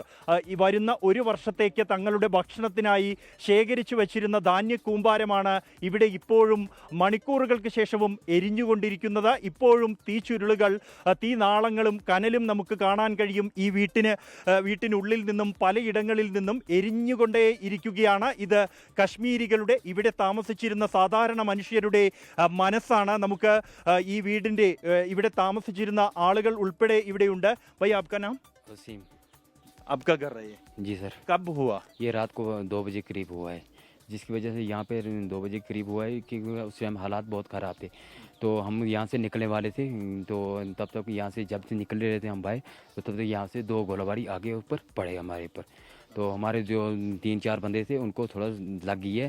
वो एक बारामूला में, एक उड़ी में, 2 उड़ी में, तो एक से ज़्यादा जो वो सीरियस है वो श्रीनगर में। तो उसकी वजह से हालात यहाँ पे बहुत ख़राब थे। इसकी वजह से यहाँ पे हालात, क्योंकि यहाँ पे तो कुछ ऐसी सेफ्टी नहीं है जहाँ पे हम जा सकते हैं, क्योंकि यहाँ पे जो भी लोग थे वो वहाँ से चले गए सब। कल जो इंडिया ने ऑपरेशन सिंदूर किया है पाकिस्तान में, उधर आतंकवादियों के खिलाफ, उस पर ऐसा हुआ है। पाकिस्तान आम आदमी के घरों में किया है वापस। आपको कैसे लग रहे हैं? इसलिए क्योंकि पाकिस्तान में ज़्यादा हमला हुआ, उसके बाद हमारे को अटैक किया इन्होंने, क्योंकि सबसे ज़्यादा पहले यहाँ से कश्मीर से हुआ है, उसके बाद वहाँ से पाकिस्तान से किया है। क्योंकि यहाँ पे हालात, इसी वजह से यहाँ पे बहुत हालात ख़राब हो गए थे, क्योंकि कश्मीर में ज़्यादा हालात ख़राब थे। सेफ जगह पे जाइए। ഇപ്പോഴും ആശങ്കയുണ്ട്. ഇവിടെ ആളുകൾക്ക് താമസിക്കാൻ വലിയ ആശങ്കയുള്ളതിനാൽ അവരോടെല്ലാം തന്നെ ഒഴിപ്പിച്ചിരിക്കുകയാണ് സൈന്യം. കുറച്ചുപേരെ ഉറിയിലെ ക്യാമ്പിലേക്ക് മാറ്റിയിരിക്കുന്നു. ഈ ആക്രമണത്തിൽ 4 പേർക്ക് പരിക്കേറ്റു. അതിൽ 2 പേരുടെ നില ഗുരുതരമാണ്. ഗുരുതരമായി പരിക്കേറ്റവരെ ശ്രീനഗറിലെ ആശുപത്രിയിൽ പ്രവേശിപ്പിച്ചിരിക്കുകയാണ്. ഇവിടെയുള്ള മറ്റുള്ളവരെ എല്ലാം തന്നെ ഉറിയിലെ ക്യാമ്പിലേക്കും മറ്റുള്ളവർ സ്വന്തം ബന്ധു വീടുകളിലേക്കും മറ്റും മാറിയിരിക്കുന്നു. ഏതു നിമിഷവും പാകിസ്ഥാന്റെ ഭാഗത്തു നിന്നും ഇനിയൊരു ആക്രമണം ഇരുട്ടിന്റെ മറവിൽ പ്രതീക്ഷിക്കുന്നുണ്ട് ഇവിടുത്തെ ജനങ്ങൾ. അത്തരത്തിലൊരു ആശങ്ക അവർക്കുണ്ട്. അതുകൊണ്ട് തന്നെയാണ് അവർ പൂർണ്ണമായും ഇവിടം വിട്ടുപോയിരിക്കുന്നത്. ഇന്ത്യ ആക്രമണം നടത്തിയ വിവരം ലോകത്തോട് ഇന്ത്യൻ സൈന്യം വിളിച്ചു പറഞ്ഞതിന് പിന്നാലെ പാകിസ്ഥാൻ തങ്ങളുടെ മാരക പ്രഹരശേഷിയുള്ള ആയുധങ്ങൾ കുന്നിൻ മുകളിലാണ് പാകിസ്ഥാന്റെ ഇവിടുത്തെ പോസ്റ്റ് എന്നുള്ള ഒരു അഡ്വാൻറ്റേജ് പാകിസ്ഥാനുണ്ട്. അതുപയോഗിച്ചുകൊണ്ട് താഴെയുള്ള വീടുകളുടെ മേൽക്കൂരകളിലേക്ക് മുകളിലേക്ക് മാരക പ്രഹരശേഷിയുള്ള ആയുധങ്ങൾ പ്രയോഗിക്കുകയായിരുന്നു. ആ പ്രയോഗത്തിലാണ് ഇവിടെ ഈ 3 വീടുകൾ പൂർണ്ണമായും 5 വീടുകൾ ഭാഗികമായും തകർന്നിരിക്കുന്നത്. ഈ വീടുകൾ ഇനി ഒരിക്കലും ഉപയോഗിക്കാൻ കഴിയാത്ത രീതിയിൽ എത്തിയിരിക്കുന്നു. എന്നാൽ സമാനമായ ആക്രമണം അല്ലെങ്കിൽ ഇതിന് എത്രയോ ഇരട്ടി പോന്ന ആക്രമണമാണ് കഴിഞ്ഞ രാത്രിയിൽ പൂഞ്ച് സെക്ടറിലും ഉണ്ടായത്. 15 പേരാണ് അവിടെ കൊല്ലപ്പെട്ടത്. പാകിസ്ഥാന്റെ നീച കരങ്ങളാൽ, പാക് സൈന്യത്തിന്റെ ഇത്തരത്തിലുള്ള നീച പ്രവൃത്തിയാൽ, മാരകമായ ആയുധ പ്രയോഗത്തിലൂടെ 15 പേർ കൊല്ലപ്പെടുകയും 46 പേർക്ക് പരിക്കേൽക്കുകയും ചെയ്തിരിക്കുന്നു. നിരവധി വീടുകൾ തകർന്നു പോയിരിക്കുന്നു ഇനി ഉപയോഗിക്കാൻ കഴിയാത്ത രീതിയിൽ. ഒപ്പം മിണ്ടാപ്രാണികൾ ഉൾപ്പെടെ ചത്തുപോയ ദൃശ്യങ്ങൾ പൂഞ്ചിൽ നിന്നും കണ്ടു. സമാനമായ ദൃശ്യങ്ങളാണ് നമുക്ക് ഈ ഉറി മേഖലയിലും കാണാൻ കഴിയുന്നത്. നിരവധി വീടുകൾക്ക് നേരെയാണ് ഇത്തരത്തിൽ ആക്രമണം ഉണ്ടായിരിക്കുന്നത്. ഇന്ത്യൻ സൈന്യത്തോട് നേരിട്ട് മുട്ടാൻ ശേഷിയില്ലാത്ത പാകിസ്ഥാൻ പകരം ഇന്ത്യയിലെ അതിർത്തി മേഖലയിൽ താമസിക്കുന്ന സാധാരണക്കാരായ ജനങ്ങൾ അവർ ഉറങ്ങിക്കിടക്കുമ്പോൾ അവർക്ക് നേരെയാണ്, അവരുടെ വീടുകൾക്ക് നേരെയാണ് അവരെ വധിക്കാൻ, ജീവനെടുക്കാൻ ലക്ഷ്യം വെച്ച് അതിമാരകമായ ആയുധങ്ങൾ ഉപയോഗിച്ചിരിക്കുന്നത്. ഇപ്പോഴും നമുക്ക് ഈ ചുവരുകൾ ഇപ്പോഴും ചുട്ടുപൊള്ളുന്നുണ്ട്. അത്രത്തോളം ചൂട് ഇവിടെ നിൽക്കുന്നുണ്ട്. പലയിടങ്ങളും എരിഞ്ഞുകൊണ്ടിരിക്കുകയാണ് ഈ വീടിൻ്റെ അവശേഷിപ്പുകൾ. ഇത്രത്തോളം മാരകമായ ഒരു ആക്രമണം അല്ലെങ്കിൽ ക്രൂരമായ ഒരു പ്രവൃത്തി പാകിസ്ഥാൻ എന്ന രാഷ്ട്രത്തിന് മാത്രമേ ചെയ്യാൻ കഴിയൂ എന്നേ നമുക്ക് ഈ ഘട്ടത്തിൽ ഈ ദൃശ്യങ്ങൾ കാണുമ്പോൾ ഇവിടെ വെച്ച് പറയാൻ കഴിയൂ. ഇതിന് കൃത്യമായ മറുപടി ഇന്ത്യൻ സൈന്യം നൽകിയതോടുകൂടിയാണ് തൽക്കാലത്തേക്കെങ്കിലും പാകിസ്ഥാൻ ഈ ഒരു ആക്രമണം അവസാനിപ്പിച്ചത്, ഇവിടേക്കുള്ള ഷെല്ലിംഗ് നിർത്തിയത്. എന്നാൽ ഏത് നിമിഷവും ഇനിയും ഒരു ആക്രമണം പാകിസ്ഥാന്റെ ഭാഗത്തു നിന്നും ഇന്ത്യൻ സൈന്യം പ്രതീക്ഷിക്കുന്നുണ്ട്. അത് നേരിടാൻ തയ്യാറെടുത്തിട്ടുണ്ട് ഇന്ത്യൻ സൈന്യം. മുഴുവൻ ശേഷിയുമായി ശക്തമായ തിരിച്ചടി തന്നെ നൽകും എന്നാണ് സൈന്യം വ്യക്തമാക്കിയിരിക്കുന്നത്. അതിനു മുൻപായി ഇവിടെയുള്ള ആളുകളെ മുഴുവൻ സുരക്ഷിതമായ കേന്ദ്രങ്ങളിലേക്ക് മാറ്റിയിരിക്കുകയാണ്. ജോഗേഷ് സിംഗിനൊപ്പം ബൽറാം നെടുങ്ങാടി, 24 ഉറി. പൂഞ്ചിലെ സലാമാബാദ് ഒരുപക്ഷെ ഈ ഷെല്ലാക്രമണം ഏറ്റവും അധികം ബാധിച്ച ഒരു മേഖലയാണ് സലാമാബാദ്. അവിടുന്നാണ് ബൽറാം നെടുങ്ങാടി വിവരങ്ങൾ ശേഖരിച്ചത്. വളരെ വിശദമായി അവിടുത്തെ സാഹചര്യങ്ങൾ വിശദീകരിക്കുകയാണ്. നമ്മൾ ഓർക്കേണ്ടത് ഇന്ത്യ 9 ഭീകര കേന്ദ്രങ്ങൾ തകർക്കുമ്പോഴും സിവിലിയൻ ലക്ഷ്യങ്ങൾ ഒരിക്കലും ഇന്ത്യയുടെ ഭാഗത്തുണ്ടായിരുന്നില്ല. ഒരു സിവിലിയൻ കേന്ദ്രങ്ങളും ആക്രമിച്ചില്ല. തിക്ലി പോപ്പുലേറ്റഡ് ആയ മേഖലകളിലായിരുന്നു നമ്മൾ ആക്രമിച്ച ഈ ഭീകര കേന്ദ്രങ്ങളാകെയുള്ളത്. പക്ഷെ അപ്പോഴും കൃത്യതയാർന്ന ആക്രമണമാണ്. സിവിലിയൻ ടാർഗറ്റുകളിലെ നമ്മൾ അത്തരമൊരു ലക്ഷ്യമേ നമുക്കുണ്ടായിരുന്നില്ല. പക്ഷേ പാകിസ്ഥാൻ അതിന് മറുപടി പറയുന്നത് ഈ സലാമാബാദ് പോലെ പൂഞ്ചിലൊക്കെയുള്ള ആ മേഖലയിലെ നിരാലംബരായ വളരെ സാധാരണക്കാരായ പാവപ്പെട്ട മനുഷ്യർക്ക് മേലാണ്. 15 ജീവനുകളാണ് അവിടെ നഷ്ടപ്പെട്ടത്. അപ്പോൾ അതിന് രാജ്യം മറുപടി പറയും എന്നതാണ് ഇതാ ഇപ്പോൾ ഡൽഹിയിൽ നിന്ന് വരുന്ന റിപ്പോർട്ടുകൾ. അതിർത്തിയിലെ പാകിസ്ഥാൻ ആക്രമണങ്ങൾക്ക് മറുപടി നൽകാൻ സേനാ വിഭാഗങ്ങൾക്ക് പൂർണ്ണ സ്വാതന്ത്ര്യം നൽകിയിരിക്കുകയാണ്. നിയന്ത്രണ രേഖയിലെ സാഹചര്യം കരസേനാ മേധാവി സസൂക്ഷ്മം നിരീക്ഷിച്ചു. അവിടുത്തെ പ്രാദേശിക യൂണിറ്റുകളോട് ശക്തമായി തിരിച്ചടിക്കാൻ നിർദ്ദേശം നൽകിയിട്ടുണ്ട്. അച്യുതൻ ഡൽഹിയിൽ നിന്ന് വിവരങ്ങളുമായി ചേരുന്നു. അച്യുതൻ, ഇതങ്ങനെ വിട്ടാൽ പറ്റില്ല എന്ന് കരസേനാ മേധാവി തന്നെ പറയുന്നു. ഏതു തരത്തിലായിരിക്കും ഇന്ത്യയുടെ തിരിച്ചടി? ഇപ്പോൾ പാകിസ്ഥാൻ പ്രതിരോധ മന്ത്രി പറയുന്നത് ഞങ്ങൾ യുദ്ധത്തിന് ഒരുങ്ങുകയാണ്, ഞങ്ങൾ തകർക്കാൻ പോകുന്നു എന്നൊക്കെ വീരവാദം മുഴക്കുന്നുണ്ട്. അതിനിടയിലാണ് ഇതാ ഈ പറയുന്ന പാവപ്പെട്ട മനുഷ്യർക്ക് നേരെ പാകിസ്ഥാൻ നടത്തിയ ഈ ഷെല്ലാക്രമണത്തിന് ഇന്ത്യ സൈനിക മറുപടി നൽകാൻ ഒരുങ്ങുന്നത്. വിവരങ്ങൾ എന്തൊക്കെയാണ് അച്യുതൻ? വിജയകുമാർ, ഈ നിയന്ത്രണ രേഖയോട് ചേർന്ന മേഖലയിൽ പാകിസ്ഥാൻ നടത്തുന്ന ഷെൽ ആക്രമണങ്ങൾ അതിപ്പോൾ സസൂക്ഷ്മം ആ സാഹചര്യങ്ങൾ നിരീക്ഷിച്ച് വരികയാണ് സൈന്യം. ഏതെങ്കിലും തരത്തിലുള്ള പാക് പ്രകോപനം ഇനി ഉണ്ടായിക്കഴിഞ്ഞാൽ തക്കതായ മറുപടി നൽകാൻ പൂർണ്ണ സ്വാതന്ത്ര്യം ഇപ്പോൾ സേനകൾക്ക് നൽകിയിരിക്കുകയാണ്. പാകിസ്ഥാൻ സൈന്യം നടത്തുന്ന നടപടികളെക്കുറിച്ച് ഇന്ത്യൻ കരസേനാ മേധാവി തന്നെ ഈ പ്രാദേശിക സേനാ വിഭാഗങ്ങളോട് ആശയവിനിമയം നടത്തിയതായാണ് നമുക്ക് ലഭിക്കുന്ന വിവരങ്ങൾ. ആ ആശയവിനിമയം ഇപ്പോഴും തുടർന്നുകൊണ്ടിരിക്കുകയാണ്. ഏതെങ്കിലും തരത്തിലുള്ള അടിയന്തര സാഹചര്യം ഉണ്ടായാൽ ഒരു ഉത്തരവിനും കാത്തു നിൽക്കേണ്ടതില്ല. പൂർണ്ണ സ്വാതന്ത്ര്യം ഈ കാര്യത്തിൽ സേനകൾക്ക് നൽകിയിരിക്കുന്നു. അവർക്ക് ഉചിതമായ രീതിയിൽ അതിന് കൃത്യമായ മറുപടി നൽകാം എന്നതാണ് ആ സ്വാതന്ത്ര്യം. അതുകൊണ്ട് തന്നെ നിലവിൽ കര, വ്യോമ, നാവിക സേനകൾ നിലവിലെ സാഹചര്യങ്ങൾ നിരീക്ഷിച്ച് വരികയാണ്. അതായത് നിയന്ത്രണ രേഖയിലെ പാക് പ്രകോപനം ഇനി ഏതെങ്കിലും മറ്റൊരു അടിയന്തര സാഹചര്യം ഉണ്ടായാൽ അത് കൃത്യമായി എങ്ങനെ നേരിടണം എന്നതുൾപ്പെടെയുള്ള കാര്യങ്ങൾ ഇപ്പോൾ വിലയിരുത്തിയിട്ടുണ്ട്. ഒപ്പം തന്നെ നമുക്ക് ലഭിക്കുന്ന മറ്റൊരു വിവരം, ഇന്ന് കേന്ദ്ര ആഭ്യന്തരമന്ത്രി അമിത്ഷായുടെ നേതൃത്വത്തിൽ ചേർന്ന യോഗവുമായി ബന്ധപ്പെട്ട് ചില വിവരങ്ങൾ പുറത്തു വന്നിട്ടുണ്ട്. അതിൽ ഈ പാകിസ്ഥാൻ നേപ്പാൾ അതിർത്തിയോട് ചേർന്നുള്ള സംസ്ഥാനങ്ങൾക്ക് നൽകിയിരിക്കുന്ന നിർദ്ദേശം എന്നുള്ളത് ഈ അവശ്യ വസ്തുക്കളുടെയും സേവനങ്ങളുടെയും ലഭ്യത നിലനിർത്താനായി ഈ സംസ്ഥാനങ്ങൾ ശ്രമിക്കണം എന്നുള്ളതാണ്.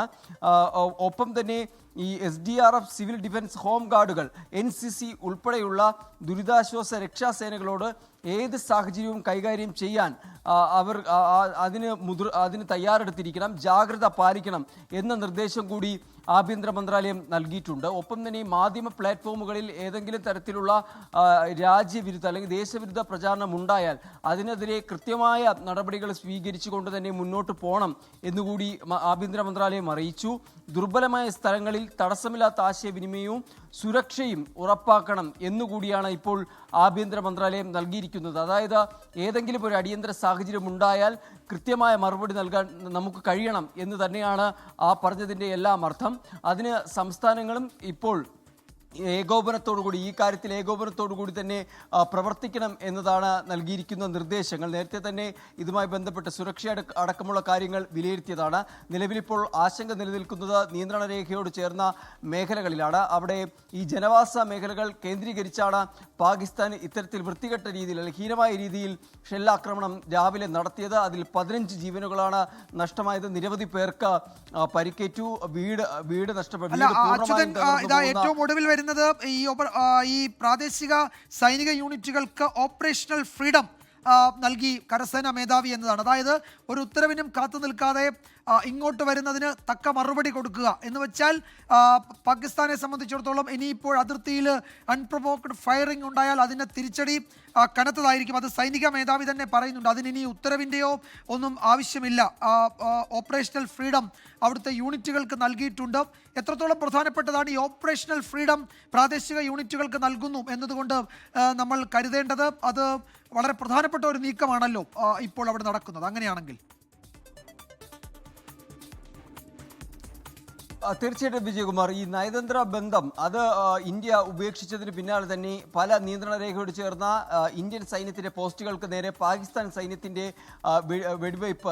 വെടിനിർത്തൽ കരാർ ലംഘനം അടക്കം നടത്തിക്കൊണ്ട് വെടിവയ്പ് ഉണ്ടാകുന്ന സാഹചര്യമുണ്ടായി. അന്ന് കൃത്യമായ താക്കീത് ഇന്ത്യ നൽകുകയും ചെയ്തു. എന്നാൽ അത് തുടരുന്ന ഒരു പ്രവണതയാണ് പാകിസ്ഥാന്റെ ഭാഗത്തുനിന്ന് ഉണ്ടായത്. ഇന്ന് ഈ ഓപ്പറേഷൻ സിന്ദൂർ നടത്തിയതിന് ശേഷം പാകിസ്ഥാൻ ചെയ്തത് ഈ ജനവാസ മേഖലകളിലേക്ക് ഇത്തരത്തിൽ വ്യാപകമായി ഷെല്ലാക്രമണം നടത്തുകയാണ് ഉണ്ടായത്. അങ്ങനെ 15ഓളം ആളുകൾക്കാണ് അവരുടെ ജീവൻ നഷ്ടമായത്. വലിയ ഈ പറഞ്ഞ വീടുകൾ പോലുള്ളവ നാശനഷ്ടങ്ങൾ ഈ മേഖലയിൽ റിപ്പോർട്ട് ചെയ്യപ്പെടുകയും ഉണ്ടായി. എന്നാൽ ഇതിന് കൃത്യമായ മറുപടി നൽകാനാണ് ഇപ്പോൾ പ്രാദേശിക സേനാ വിഭാഗങ്ങൾക്ക് കരസേനാ മേധാവി നൽകിയിരിക്കുന്ന നിർദ്ദേശം. അതിന് കാത്തു നിൽക്കേണ്ടതിൻ്റെ ഒരു ആവശ്യവുമില്ല.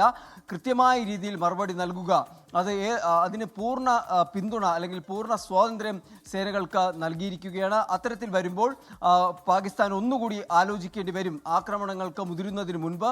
കാരണം സേനകൾക്ക് അധികാരം ഇന്ത്യ നൽകിക്കഴിഞ്ഞു. ആ സാഹചര്യത്തിൽ ഏത് തീരുമാനവും അവർക്ക് എടുക്കുവാൻ കഴിയും. അത് എങ്ങനെയാണെന്നുള്ള രീതിയിൽ ഈ പറഞ്ഞതുപോലുള്ള തിരിച്ചടിയുടെ മാതൃക ഉൾപ്പെടെയുള്ള കാര്യങ്ങൾ അത് സേനകൾക്ക് തന്നെ തീരുമാനിച്ചുകൊണ്ട് അത് നടപ്പാക്കാം. അതുകൊണ്ട് തന്നെയാണ് കര, വ്യോമ, നാവിക സേനകൾ നിലവിലെ സാഹചര്യം, രാജ്യത്തെ സാഹചര്യങ്ങൾ നിരീക്ഷിച്ചു വരുന്നത്. പ്രധാനമായും അതിർത്തിയിലെ സാഹചര്യം തന്നെയാണ് നിരീക്ഷിച്ചു വരുന്നത്. പാകിസ്ഥാനുമായി അതിർത്തി പങ്കിടുന്ന സംസ്ഥാനങ്ങൾ, രാജസ്ഥാൻ, പഞ്ചാബ് ഉൾപ്പെടെയുള്ള സംസ്ഥാനങ്ങൾ, അവിടുത്തെ സ്ഥിതിഗതികൾ ഉൾപ്പെടെയുള്ളത് ഇപ്പോഴും മോണിറ്റർ ചെയ്തുകൊണ്ടിരിക്കുകയാണ്. ജമ്മു കാശ്മീരിലും സമാനമായ രീതിയിൽ നിയന്ത്രണ രേഖയോട് ചേർന്ന മേഖല മേഖലകളുണ്ട്. രജൌരി, പൂഞ്ച്, അവിടെ നിന്നെല്ലാം ആളുകളെ ഒഴിപ്പിക്കുന്ന നടപടികൾ പുരോഗമിക്കുന്നതായാണ് ലഭിക്കുന്ന വിവരങ്ങൾ.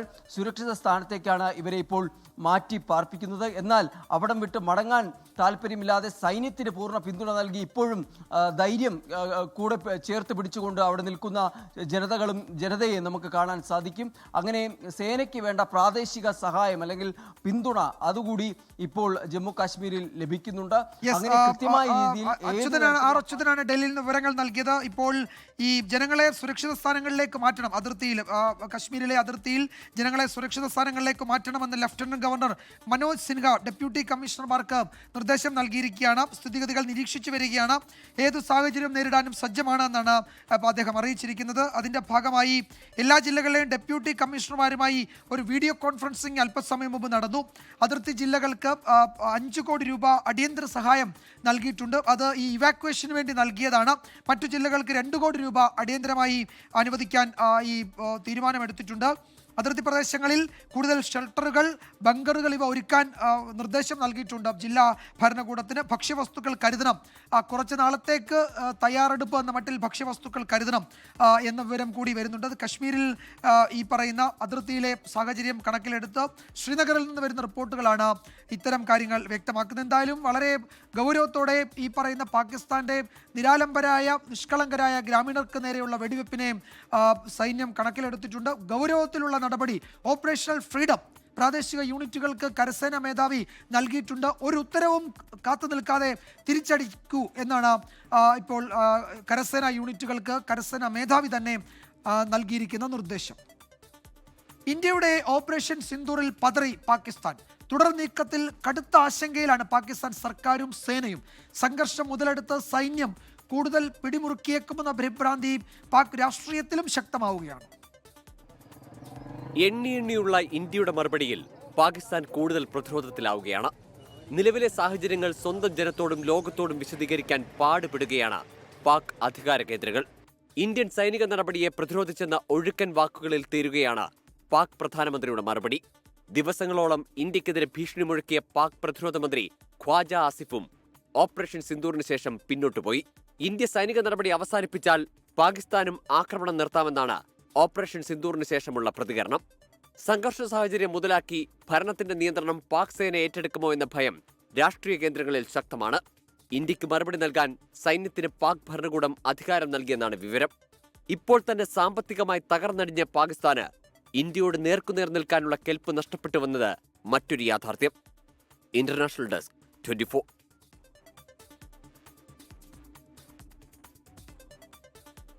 ഇന്ത്യയുടെ മിന്നലാക്രമണത്തിൽ പകച്ചുപോയ പാകിസ്ഥാൻ സമൂഹ മാധ്യമങ്ങളിലൂടെ വ്യാജ പ്രചാരണം നടത്തിയാണ് നാണക്കേട് മാറ്റാൻ നോക്കിയത്. എന്നാൽ പാകിസ്ഥാൻ പടച്ചുവിട്ട നുണകളെല്ലാം നിമിഷനേരം കൊണ്ട് ഇന്ത്യ പൊട്ടിച്ച് കയ്യിൽ കൊടുത്തു.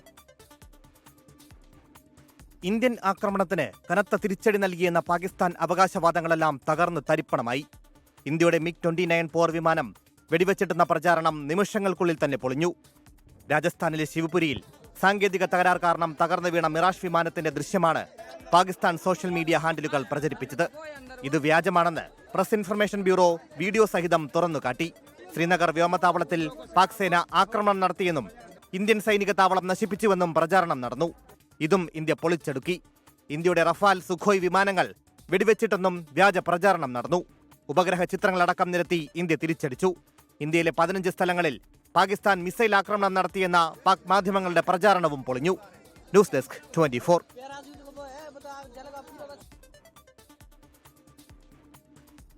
സ്വാതന്ത്ര്യത്തിന് ശേഷം ഇന്ത്യക്ക് നേരെ പാക് സേനയുടെയും ഭീകരരുടെയും പ്രകോപനങ്ങൾ പതിവാണ്.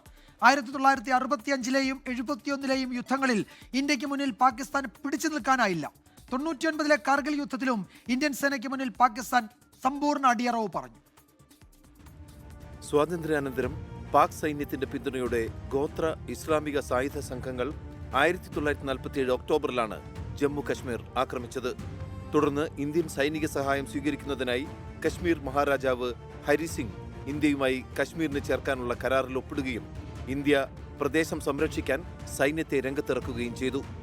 1949 ജനുവരി 1 ഐക്യരാഷ്ട്രസഭയുടെ നേതൃത്വത്തിലുണ്ടാക്കിയ വെടിനിർത്തൽ കരാർ പ്രകാരമാണ് നിയന്ത്രണ രേഖ നിലവിൽ വന്നതും കശ്മീർ ഇന്ത്യക്കും പാകിസ്ഥാനുമിടയിൽ വിഭജിക്കപ്പെടുന്നതും. 1965 ഓഗസ്റ്റ് 5-ന് ജമ്മു കശ്മീരിലേക്ക് ഓപ്പറേഷൻ ജിബ്രാൾട്ടർ ദൗത്യത്തിലൂടെ നുഴഞ്ഞു കയറാൻ പാകിസ്ഥാൻ ശ്രമിച്ചതോടെയാണ് ഇന്ത്യയും പാകിസ്ഥാനും തമ്മിലുള്ള മറ്റൊരു യുദ്ധത്തിന് തുടക്കമായത്. 17 ദിവസം നീണ്ടുനിന്ന യുദ്ധം അമേരിക്കയുടെയും സോവിയറ്റ് യൂണിയന്റെയും ഇടപെടലിനെ തുടർന്നാണ് വെടിനിർത്തലിലെത്തിയത്. 1966 ജാനുവരി 10-ന് താഷ്കന്റ് കരാറിലൂടെ യുദ്ധവിരാമം പ്രഖ്യാപിക്കുമ്പോൾ ഇന്ത്യക്കായിരുന്നു മേൽക്കൈ. കിഴക്കൻ പാകിസ്ഥാൻ നേതാവായ ഷെയ്ഖ് മുജീബുർ റഹ്മാനും പശ്ചിമ പാകിസ്ഥാൻ നേതാക്കളായ യഹിയ ഖാനും സുൽഫിക്കർ അലി ഭൂട്ടോയും തമ്മിൽ നടന്ന രാഷ്ട്രീയ പോരാട്ടമാണ് 1971 ഡിസംബർ 3 മുതൽ ഡിസംബർ 16 വരെ നടന്ന ഇന്ത്യ പാകിസ്ഥാൻ യുദ്ധത്തിനിടയാക്കിയത്. 1971 മാർച്ചിലെ ഓപ്പറേഷൻ സെർച്ച് ലൈറ്റിലൂടെ പാകിസ്ഥാൻ കിഴക്കൻ പാകിസ്ഥാനിലെ പൗരന്മാർക്കെതിരെ നടത്തിയ ആക്രമണങ്ങൾ ഇന്ത്യയിലേക്ക് അഭയാർത്ഥി പ്രവാഹത്തിനിടയാക്കി. ഡിസംബർ 3-ന് പാകിസ്ഥാൻ പടിഞ്ഞാറൻ വ്യോമതാവളങ്ങൾക്ക് നേരെ ആക്രമണം നടത്തി. ഇന്ത്യ കനത്ത തിരിച്ചടി നൽകി. ഡിസംബർ 16-ന് പാകിസ്ഥാന്റെ ഈസ്റ്റേൺ കമാൻഡ് കീഴടങ്ങിയതോടെ ബംഗ്ലാദേശിന്റെ സ്വാതന്ത്ര്യ പ്രഖ്യാപനത്തിൽ ഇത് കലാശിച്ചു. 13 ദിവസം നീണ്ടുനിന്ന യുദ്ധത്തിൽ പാകിസ്ഥാന്റെ 15,000 ചതുരശ്ര കിലോമീറ്റർ ഇന്ത്യ പിടിച്ചെടുത്തെങ്കിലും 1972-ലെ സിംല കരാർ പ്രകാരം ഈ ഭൂമി പിന്നീട് പാകിസ്ഥാന് തിരികെ നൽകി. 1999-ലെ കാർഗിൽ യുദ്ധമായിരുന്നു മറ്റൊരു ഇന്ത്യ പാക് സംഘർഷം. നിയന്ത്രണ രേഖ കടന്ന് പാക് സൈന്യം കാർഗിൽ മേഖല പിടിച്ചെടുത്തതാണ് യുദ്ധത്തിലേക്ക് നയിച്ചത്. പാക് നുഴഞ്ഞുകയറ്റക്കാരെ തുരത്തുന്നതിനായി ഇന്ത്യ ആരംഭിച്ച ഓപ്പറേഷൻ വിജയ് 2 മാസത്തോളം തുടർന്നു. 1999 മെയ് 3-ന് ആരംഭിച്ച യുദ്ധം ജൂലൈ 26-ന് അവസാനിച്ചു. കാർഗിലിൽ പിടിച്ചെടുത്ത മുഴുവൻ പ്രദേശങ്ങളിൽ നിന്നും പാകിസ്ഥാന് പിന്മാറേണ്ടി വന്നു. 2016 സെപ്റ്റംബർ 18-ന് ഉറിയിലെ ഇന്ത്യൻ സൈനിക കേന്ദ്രത്തിന് നേരെ നടത്തിയ ഭീകരാക്രമണത്തിന് ഇന്ത്യ സെപ്റ്റംബർ 29-ന് സർജിക്കൽ സ്ട്രൈക്കിലൂടെ കനത്ത തിരിച്ചടി നൽകി. നിയന്ത്രണ രേഖ കടന്ന് ഇന്ത്യ പാക് അധിനിവേശ കശ്മീരിലെ നിരവധി ഭീകര കേന്ദ്രങ്ങൾക്ക് നേരെ ആക്രമണം നടത്തി. 2019 ഫെബ്രുവരി 14-ന് പുൽവാമയിൽ CRPFന്റെ വാഹന വ്യൂഹത്തിന് നേരെ ജെയ്ഷെ മുഹമ്മദ് നടത്തിയ ആക്രമണത്തിൽ 40ഓളം സൈനികർ കൊല്ലപ്പെട്ടതിനെ തുടർന്ന് പാകിസ്ഥാനിലെ ഖൈബർ പഖ്തൂൺഖ്വ പ്രവിശ്യയിലെ ബലാക്കോട്ടയിലെ ജെയ്ഷെ മുഹമ്മദ് പരിശീലന കേന്ദ്രത്തിന് നേരെ ഇന്ത്യ കനത്ത ആക്രമണം നടത്തി. 2025 ഏപ്രിൽ 22-ന് 26 പേർ കൊല്ലപ്പെട്ട പഹൽഗാം ആക്രമണത്തിന് മറുപടിയായി ഓപ്പറേഷൻ സിന്ദൂറിലൂടെ മെയ് 7-ന്, അതായത് ഇന്ന് പുലർച്ചെ, പാകിസ്ഥാനിലെയും പാക് അധിനിവേശ കശ്മീരിലെയും 9 ഭീകര കേന്ദ്രങ്ങളിലേക്ക് ഇന്ത്യ നടത്തിയ ആക്രമണമാണ് ഇതിൽ ഏറ്റവും ഒടുവിലെത്തിയത്. Research desk 24. ഇപ്പോൾ വരുന്ന ഒരു വിവരം, രാജസ്ഥാനിലെ അതിർത്തി പ്രദേശങ്ങളിൽ ജാഗ്രതാ നിർദ്ദേശം പുറപ്പെടുവിച്ചിരിക്കുകയാണ്. BSFും രാജസ്ഥാൻ പോലീസും അതിർത്തി മേഖലയിൽ പ്രത്യേക ജാഗ്രത പുലർത്തുന്നു.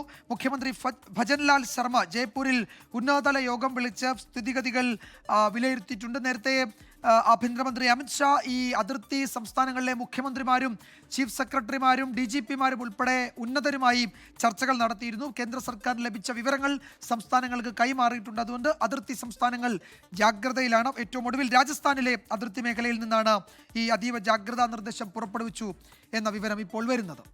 പഹൽഗാമിലെ ഭീകരാക്രമണത്തിന് ശേഷം ഇന്ത്യൻ തിരിച്ചടികളിൽ പലവട്ടം പാകിസ്ഥാൻ ഉലഞ്ഞു. സിന്ധു നദീജല കരാർ മരവിപ്പിച്ചതു മുതൽ ഒടുവിൽ ഇന്ന് പുലർച്ചെ നടത്തിയ ഓപ്പറേഷൻ സിന്ദൂർ വരെ നോക്കാം നമുക്ക്. ഈ കാലയളവിൽ, ഈ ദിവസങ്ങളിൽ, ഈ 15 ദിവസങ്ങൾക്കിടെ എന്താണ് നടന്നത് എന്നത്. പഹൽഗാം ഭീകരാക്രമണത്തിന് ശേഷം ഇന്ത്യ ആദ്യം ചെയ്ത നടപടിയാണ് സിന്ധു നദീജല കരാർ മരവിപ്പിക്കുക എന്നത്. യഥാർത്ഥത്തിൽ പാകിസ്ഥാനുമായുള്ള നയതന്ത്രത്തിലെ സുപ്രധാന വാതിലുകൾ അടച്ചു എന്ന് വേണമെങ്കിൽ പറയാം. ഇതിനെ ഒരു ജലയുദ്ധം എന്നൊക്കെയാണ് പാകിസ്ഥാൻ വിശേഷിപ്പിച്ചത്. വെള്ളം തടഞ്ഞു നിർത്തിയാൽ യുദ്ധമെന്നായിരുന്നു പാകിസ്ഥാന്റെ അതിനുള്ള പ്രതികരണം. ആദ്യ തിരിച്ചടിയായി 8 സുപ്രധാന തീരുമാനങ്ങളാണ് ഈ ക്യാബിനറ്റ് കമ്മിറ്റി ഓൺ സെക്യൂരിറ്റി അഫയേഴ്സിന്റെ യോഗത്തിന് ശേഷം കേന്ദ്ര സർക്കാർ പ്രഖ്യാപിച്ചത്. അതിൽ ഇത് യുദ്ധപ്രഖ്യാപനമാണ് എന്നൊക്കെ പാകിസ്ഥാൻ പറഞ്ഞുവെങ്കിലും അതിനോട് മറ്റു തരത്തിൽ പ്രതികരിക്കാനുള്ള ശേഷി പോലും പാകിസ്ഥാന് ആ ദിവസങ്ങളിൽ ഉണ്ടായിരുന്നില്ല. ഇതിന് തൊട്ടു പിന്നാലെ ചെനാബ് നദിയിലെ ഒഴുക്ക് കുറച്ച് ഇന്ത്യ പാകിസ്ഥാന് മറുപടി നൽകി. പാകിസ്ഥാൻ ഏതെങ്കിലും തരത്തിൽ യുദ്ധപ്രഖ്യാപനമെന്ന് പറഞ്ഞാൽ ഇതാ അതിന് തുടർച്ച എന്ന് ഇന്ത്യ പാകിസ്ഥാനോട് പറയുകയായിരുന്നു. ചെനാബ് നദിയിലെ ഒഴുക്ക് കുറച്ചുകൊണ്ടുള്ള ആ നീക്കം, പാകിസ്ഥാനിലേക്ക് ഒഴുകുന്ന നദിയായ ചെനാബ് നദിയിലെ ഒഴുക്ക് കുറച്ചു. നദി പലയിടത്തും വരണ്ടു. നദിയിലൂടെ ആളുകൾ ഇറങ്ങി നടന്ന് അപ്പുറത്തേക്കും ഇപ്പുറത്തേക്കും പോകുന്ന ദൃശ്യങ്ങൾ വാർത്താ ഏജൻസികൾ അതിൻ്റെ പുറത്തുവിടുകയും ചെയ്തു. ബഹ്ലിഗാർ ഡാമിൻ്റെ ഷട്ടർ താഴ്ത്തിയാണ് ഇന്ത്യ നദിയിലെ ഒഴുക്ക് ഒഴുക്ക് നിയന്ത്രിച്ചത്. ആ ഘട്ടത്തിലും പാകിസ്ഥാൻ തിരിച്ചടിക്കുമെന്നൊക്കെ ഭീഷണിപ്പെടുത്തിയെങ്കിലും ഇന്ത്യ അത് ഗൗനിച്ചതേ ഇല്ല. തുടർ നടപടികളുമായി രാജ്യം മുന്നോട്ട് പോവുകയായിരുന്നു. പിന്നീടുണ്ടായത് ഒരു പ്രധാനപ്പെട്ട നയതന്ത്ര നീക്കം. പാക് എംബസിയിലെ ഉദ്യോഗസ്ഥരെ തിരിച്ചയച്ചു, അവരുടെ സേനാ ഉദ്യോഗസ്ഥരെ തിരിച്ചയച്ചു, ജീവനക്കാരുടെ എണ്ണം കുറച്ചു. സ്വാഭാവികമായും രണ്ട് രാജ്യങ്ങൾ തമ്മിലുള്ള നയതന്ത്ര ബന്ധത്തിൽ വിള്ളലുകൾ വീണാൽ സ്വീകരിക്കുന്ന നടപടികളായിരുന്നു. അത് കുറെ കൂടി ശക്തമായി ഇന്ത്യ നടപ്പാക്കുകയും അതിന് തീയതി വെച്ച് രാജ്യം വിട്ടുപോകാൻ എംബസിയിലെ ഉദ്യോഗസ്ഥർക്ക് നിർദ്ദേശം നൽകുകയും ചെയ്തു. അങ്ങനെ പോയില്ലെങ്കിൽ നടപടി എന്ന നിലയിൽ കടുത്ത നീക്കം ഇന്ത്യയുടെ ഭാഗത്തുനിന്നുണ്ടായി. അതുപോലെ വിസ സേവനങ്ങൾ അവസാനിപ്പിച്ചു. വിസ സേവനങ്ങൾ അവസാനിപ്പിച്ചതിന് പിന്നാലെ ഇന്ത്യയിലുള്ള പാകിസ്ഥാൻകാരോട് വേഗത്തിൽ രാജ്യം വിടാൻ നിർദ്ദേശം നൽകി. അതുപോലെ പാകിസ്ഥാനിലുള്ള ഇന്ത്യക്കാരോട് തിരികെ എത്താൻ നിർദ്ദേശം നൽകുകയും ചെയ്തു. അങ്ങനെ വിസ സേവനങ്ങൾ അവസാനിപ്പിച്ചു. പാക് പൗരന്മാർക്കുള്ള സേവനങ്ങൾ നിർത്തി, വിസ സേവനങ്ങൾ നിർത്തി. പാക് പൗരന്മാരോട് ഇന്ത്യ വിടാൻ നിർദ്ദേശം നൽകി. അത് കർശനമായി പാലിച്ചു. ഒരു ഘട്ടത്തിൽ ഇന്ത്യയിൽ നിന്ന് പോയ പാകിസ്ഥാൻ പൗരന്മാരെ അതിർത്തിയിൽ സ്വീകരിക്കാൻ പോലും പാകിസ്ഥാൻ തയ്യാറായില്ല. പിന്നീട് അന്തർദേശീയ സമ്മർദ്ദമൊക്കെ ഉണ്ടായപ്പോഴാണ് അവരുടെ നാട്ടുകാരെ പാകിസ്ഥാൻ സ്വീകരിക്കാൻ തന്നെ തയ്യാറായതെന്ന് നമ്മൾ ആ ദിവസങ്ങളിൽ കഴിഞ്ഞ ദിവസങ്ങളിൽ കണ്ടതാണ്. പാകിസ്ഥാനുമായുള്ള വ്യാപാര ബന്ധം അവസാനിപ്പിച്ചു എന്നതാണ് വളരെ പ്രധാനപ്പെട്ടത്. ഒരുപക്ഷെ പാകിസ്ഥാന് കിട്ടിയ ഒരു വലിയ തിരിച്ചടിയായിരുന്നു അത്. പാകിസ്ഥാനുമായുള്ള ഇറക്കുമതി കയറ്റുമതി ബന്ധം ഇന്ത്യ അവസാനിപ്പിച്ചു. ഇറക്കുമതി സമ്പൂർണ്ണമായി നിർത്തി. ഇന്ത്യ പാകിസ്ഥാനിലേക്കുള്ള കയറ്റുമതിയും നിർത്തി. അത് ഒരു ട്രേഡ് വാർ എന്ന നിലയിലാണ് വിലയിരുത്തപ്പെട്ടത്. അതിശക്തമായ ഇന്ത്യയുടെ നീക്കം യഥാർത്ഥത്തിൽ പാകിസ്ഥാന്റെ ഈ പറയുന്ന വ്യാപാര മേഖലയെ തന്നെ ഉലച്ചു എന്നാണ് പിന്നീട് വന്ന റിപ്പോർട്ടുകളൊക്കെ വ്യക്തമാക്കിയത്. പാക് കപ്പലുകൾക്ക് ഇന്ത്യൻ തുറമുഖങ്ങളിൽ വിലക്കേർപ്പെടുത്തി. ഇവിടേക്ക് അവരെ അനുവദിക്കേണ്ടതില്ല എന്ന് തീരുമാനിച്ചു. ഇന്ത്യൻ കപ്പലുകൾ പാക് തുറമുഖത്തേക്ക് പോകരുത് എന്ന് കേന്ദ്ര സർക്കാർ നിർദ്ദേശം നൽകുകയും വാണിജ്യ മന്ത്രാലയം നിർദ്ദേശം നൽകുകയും ചെയ്തു. പാകിസ്ഥാനുമായുള്ള തപാൽ ഇടപാടുകൾ റദ്ദാക്കി. തപാൽ ഇടപാട് മാത്രമല്ല, പാഴ്സൽ ഇടപാടുകൾ അടക്കം ഇന്ത്യ നിർത്തിവെച്ചു, മരവിപ്പിച്ചു. അതും ഇന്ത്യയുടെ കടുത്ത നയതന്ത്ര നീക്കത്തിൻ്റെ ഭാഗമെന്ന് തോതിൽ വിലയിരുത്തപ്പെട്ടു. പാകിസ്ഥാനിലെ വെബ്സൈറ്റുകൾക്കും യൂട്യൂബ് ചാനലുകൾക്കുമൊക്കെ ഇന്ത്യയിൽ വിലക്കേർപ്പെടുത്തി. അവിടുത്തെ പ്രമുഖരുടെ രാഷ്ട്രീയ, സ്പോർട്സ് മേഖലകളിലൊക്കെ പ്രവർത്തിക്കുന്നവരുടെയൊക്കെ യൂട്യൂബ് ചാനലുകൾ ഇന്ത്യയിൽ സമ്പൂർണ്ണമായി വിലക്കി. അവരുടെ എക്സ് അക്കൗണ്ടുകൾ ഇന്ത്യയിൽ അനുവദിച്ചില്ല. പാക് മാധ്യമങ്ങളുടെ യൂട്യൂബ് ചാനലുകൾ ഇവിടെ വിലക്കി. പാക് സർക്കാരിൻ്റെ എക്സ് അക്കൗണ്ടുകളും തടഞ്ഞു. അങ്ങനെ ആ നിലയിലുള്ള ഇന്ത്യയുടെ നടപടി ഇങ്ങനെ ഈ ദിവസങ്ങളിൽ ഒന്നിനു പിറകെ ഒന്നായി തുടർന്നു പോരുകയായിരുന്നു. ഇതിനിടയിൽ പാകിസ്ഥാനുമായുള്ള അതിർത്തികൾ ഇന്ത്യ അടച്ചു. അട്ടാരി അതിർത്തി, അതുപോലെ അവിടുത്തെ റിട്രീറ്റ് ചടങ്ങുകൾ അവസാനിപ്പിച്ച് ഇന്ത്യ ഇക്കാര്യത്തിൽ തിരിച്ചുപോക്കില്ല, കടുത്ത നടപടി തന്നെയാണ്, കടുത്ത നിലപാട് തന്നെയാണ് എന്ന് പാകിസ്ഥാനെ അതുവഴി ലോകത്തെ ഇന്ത്യ തുടർച്ചയായി അറിയിച്ചുകൊണ്ടിരുന്നു. തന്നെയുമല്ല, ഈ ദിവസങ്ങളിൽ ഇന്ത്യ നയതന്ത്ര നീക്കങ്ങൾ ശക്തമാക്കിയിരുന്നു.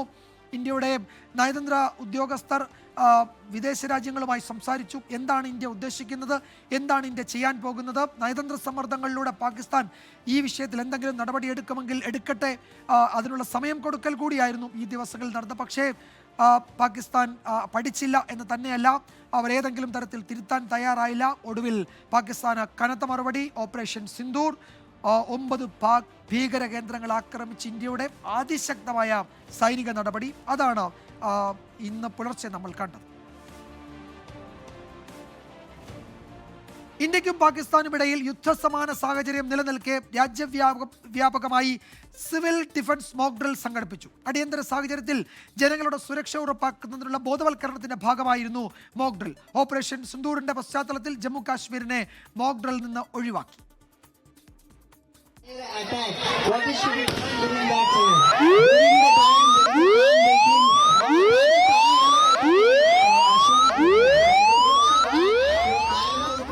വൈകിട്ട് 4 മണി ദില്ലിയിലും മുംബൈയിലും കേരളത്തിലും ബംഗാളിലുമെല്ലാം ഒരേ സമയം സിവിൽ ഡിഫൻസ് മോക്ക് ഡ്രിൽ. രാജ്യചരിത്രത്തിലെ തന്നെ അപൂർവമായ ഏട്. 1971 നടന്ന ഇന്ത്യ പാക് യുദ്ധകാലത്തിന് ശേഷം ഇതാദ്യമായാണ് രാജ്യം ഒന്നിച്ച് അടിയന്തര സാഹചര്യം നേരിടാനുള്ള മോക്ക് ഡ്രിൽ നടത്തുന്നത്. വ്യോമാക്രമണം ഉണ്ടാകുന്ന സാഹചര്യത്തിൽ എന്തൊക്കെ ചെയ്യണമെന്നും ശത്രുവിന്റെ ആയുധങ്ങളിൽ നിന്ന് രക്ഷപ്പെടാനുള്ള മാർഗങ്ങൾ എങ്ങനെയെന്നും ജനങ്ങളെ ബോധവൽക്കരിക്കാനാണ് മോക്ക് ഡ്രിൽ. പരിക്കേറ്റവരെ ആശുപത്രിയിലേക്ക് മാറ്റുന്നതും ഹാം റേഡിയോ വഴിയുള്ള ആശയവിനിമയവും അടക്കം അടിയന്തര നടപടികൾ അരമണിക്കൂർ നേരം കൊണ്ട് പരമാവധി ജനങ്ങളിലേക്ക് എത്തി. NDRFും പോലീസും സിവിൽ ഡിഫൻസ് സേനാംഗങ്ങളും ഡോക്ടർമാരുടെ സംഘവും തുടങ്ങി വലിയ സംഘം ഓരോയിടത്തും മോക്ക് ഡ്രില്ലിനായി എത്തി.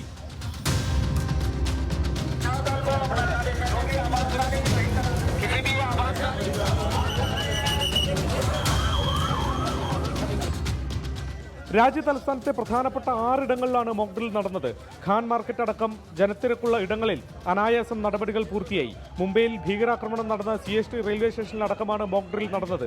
ഓപ്പറേഷൻ സിന്ദൂറിന്റെ പശ്ചാത്തലത്തിൽ ഹൈ അലർട്ട് നിലനിൽക്കുന്നതിനാൽ ജമ്മു കശ്മീരിൽ മോക്ക് ഡ്രിൽ ഒഴിവാക്കിയിരുന്നു. 24 ഡൽഹി. അടിയന്തര സാഹചര്യങ്ങൾ നേരിടാനുള്ള സിവിൽ ഡിഫൻസ് മോക്ക് ഡ്രില്ലിൽ കേരളവും ഭാഗമായി. വ്യോമാക്രമണം ഉണ്ടായാൽ കമ്മ്യൂണിറ്റി തലത്തിലും ഗാർഹിക തലത്തിലും സ്വീകരിക്കേണ്ട രക്ഷാമാർഗങ്ങൾ മോക്ക് ഡ്രില്ലിലൂടെ ജനങ്ങളെ അറിയിച്ചു. ഫയർഫോഴ്സിന്റെ നേതൃത്വത്തിൽ രക്ഷാപ്രവർത്തനങ്ങളുടെ കാര്യക്ഷമതയും വിലയിരുത്തി.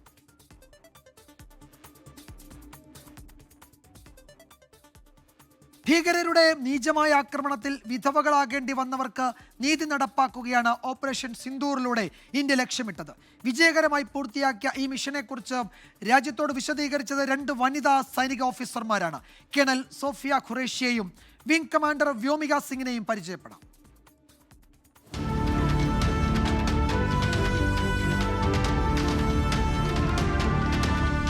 പാകിസ്ഥാനെതിരായ സൈനിക നടപടി വിശദീകരിക്കാൻ ഇതാദ്യമായി രാജ്യം നിയോഗിച്ചത് 2 വനിതാ ഉദ്യോഗസ്ഥരെ. കേണൽ സോഫിയ ഖുറേഷിയും വിംഗ് കമാൻഡർ വ്യോമിക സിംഗും. പഹൽഗാമിൽ പുരുഷന്മാരെ മാത്രം തെരഞ്ഞുപിടിച്ച് ഭീകരർ കൊലപ്പെടുത്തിയപ്പോൾ ആ മണ്ണിൽ രക്തത്തിനൊപ്പം അവർക്കൊപ്പമുണ്ടായിരുന്ന സ്ത്രീകളുടെ കണ്ണീരും കുതിർന്നു. ആ കണ്ണീരിന് രാജ്യം നൽകിയ മറുപടി രാജ്യത്തോട് വിശദീകരിച്ചത് ഈ 2 വനിതാ സൈനികോദ്യോഗസ്ഥർ. पाकिस्तान में पिछले 3 दशकों से टेरर इंफ्रास्ट्रक्चर का निर्माण हो रहा है. इसमें recruitment, indoctrination centres, training areas व लॉन्च पैड शामिल थे. സൈന്യത്തിന്റെ കോപ്സ് ഓഫ് സിഗ്നൽസിലെ ആദ്യ വനിതാ ഓഫീസറാണ് ഗുജറാത്ത് സ്വദേശിയായ കേണൽ സോഫിയ ഖുറേഷി. മുത്തച്ഛന്റെ പാത പിന്തുടർന്ന് സൈന്യത്തിലെത്തിയ സോഫിയയുടെ ഭർത്താവും സൈനിക ഓഫീസറാണ്. दोनों बहनों में गिर जाती थी, छुप जाती थी, लो मार दिया मेरे को, इस तरह से करते थे. तो उसको बहुत शौक था कि मेरे पापा मेरे दादा सब लोग हैं आर्मी में तो हम रहेंगे. उनकी दादी भी कहानी सुनाती थी अपनी, तो बोलती मैं बड़ी होंगी तो मैं भी आर्मी में जाऊँ. 2016 എക്സസൈസ് ഫോഴ്സ് 18 എന്ന സൈനികാഭ്യാസത്തിനുള്ള ഇന്ത്യൻ സംഘത്തെ നയിച്ചതും സോഫിയ ഖുറൈഷി. 2006 കോങ്കോയിലെ UN പീസ് കീപ്പിംഗ് ഓപ്പറേഷനിൽ സൈനിക നിരീക്ഷകയായി സോഫിയ ഖുറൈഷി സേവനമനുഷ്ഠിച്ചിട്ടുണ്ട്. Indian Armed Forces are fully prepared to respond to Pakistani misadventures, if any, that will escalate this situation. കുട്ടിക്കാലത്തു കണ്ട സ്വപ്നത്തിൽ നിന്നാണ് വ്യോമസേനയിലേക്കുള്ള വിംഗ് കമാൻഡർ വ്യോമിക സിംഗിന്റെ യാത്ര തുടങ്ങിയത്. ആകാശവുമായി ബന്ധിപ്പിക്കുന്ന വ്യോമിക എന്ന തന്റെ പേരിന്റെ അർത്ഥം ആഗ്രഹവുമായി കൂടുതൽ ബന്ധിപ്പിച്ചു. ആദ്യം വ്യോമസേനയിൽ ഹെലികോപ്റ്റർ പൈലറ്റായി. 2019 ഡിസംബർ 18 ഫ്ലൈയിംഗ് ബ്രാഞ്ചിൽ സ്ഥിരം കമ്മീഷണർ. News desk 24. ഈ പഹൽഗാമിലെ ഭീകരാക്രമണത്തിന് ഇന്ത്യ നൽകിയ തിരിച്ചടി, അതിന് പിന്നാലെ ഇപ്പോഴും പാകിസ്ഥാൻ തുടർച്ചയായി യുദ്ധഭീഷണി മുഴക്കുകയാണ്. പാകിസ്ഥാനിലെ പ്രതിരോധ മന്ത്രി അതുപോലെ മറ്റു മന്ത്രിമാരൊക്കെ യുദ്ധത്തിന് തയ്യാറായി നിൽക്കുകയാണ്. ഞങ്ങൾ ഉടനെ തിരിച്ചടിക്കും, സൈന്യത്തിന് സമ്പൂർണ്ണ സ്വാതന്ത്ര്യം നൽകിയിട്ടുണ്ട്, ഇന്ത്യയെ പാഠം പഠിപ്പിക്കും, അങ്ങനെ ഭീഷണികളുടെ മസിൽ പെരുപ്പിക്കലിൻ്റെ ഒക്കെ വിവരങ്ങളാണ് പാകിസ്ഥാനിൽ നിന്ന് വരുന്നത്. രാജ്യം അതീവ ജാഗ്രതയിൽ തന്നെയാണ്. ഏത് അതിസാഹസികതയും കനത്ത തിരിച്ചടി ഉണ്ടാകുമെന്ന് പാകിസ്ഥാൻ ഇന്ത്യയുടെ സേനാ നേതൃത്വം തന്നെ മുന്നറിയിപ്പ് നൽകിയിട്ടുണ്ട്. അതിന് രാഷ്ട്രീയ നേതൃത്വം സൈന്യത്തിന് സർവ്വ സ്വാതന്ത്ര്യവും നൽകിയിട്ടുണ്ട്. അതാണ് ഏറ്റവും ഒടുവിൽ ഡൽഹിയിൽ നിന്നും വരുന്ന റിപ്പോർട്ടുകളും വ്യക്തമാക്കുന്നത്. അതിർത്തി സംസ്ഥാനങ്ങൾ അതീവ ജാഗ്രതയിലാണ്. അതിർത്തി ഗ്രാമങ്ങളിലെ ജനങ്ങളെ സുരക്ഷിത കേന്ദ്രങ്ങളിലേക്ക് മാറ്റിയിട്ടുണ്ട് എന്നതടക്കം ഈ രാത്രിയിലും വളരെ പ്രധാനപ്പെട്ട വിവരങ്ങളാണ് വിവിധ മേഖലകളിൽ നിന്ന് വരുന്നത്. കൂടുതൽ വാർത്തകൾ വന്നുകൊണ്ടേയിരിക്കുന്നു. ഈ ബുള്ളറ്റിൻ ഇവിടെ അവസാനിക്കുകയാണ്. ശുഭരാത്രി. നമസ്കാരം.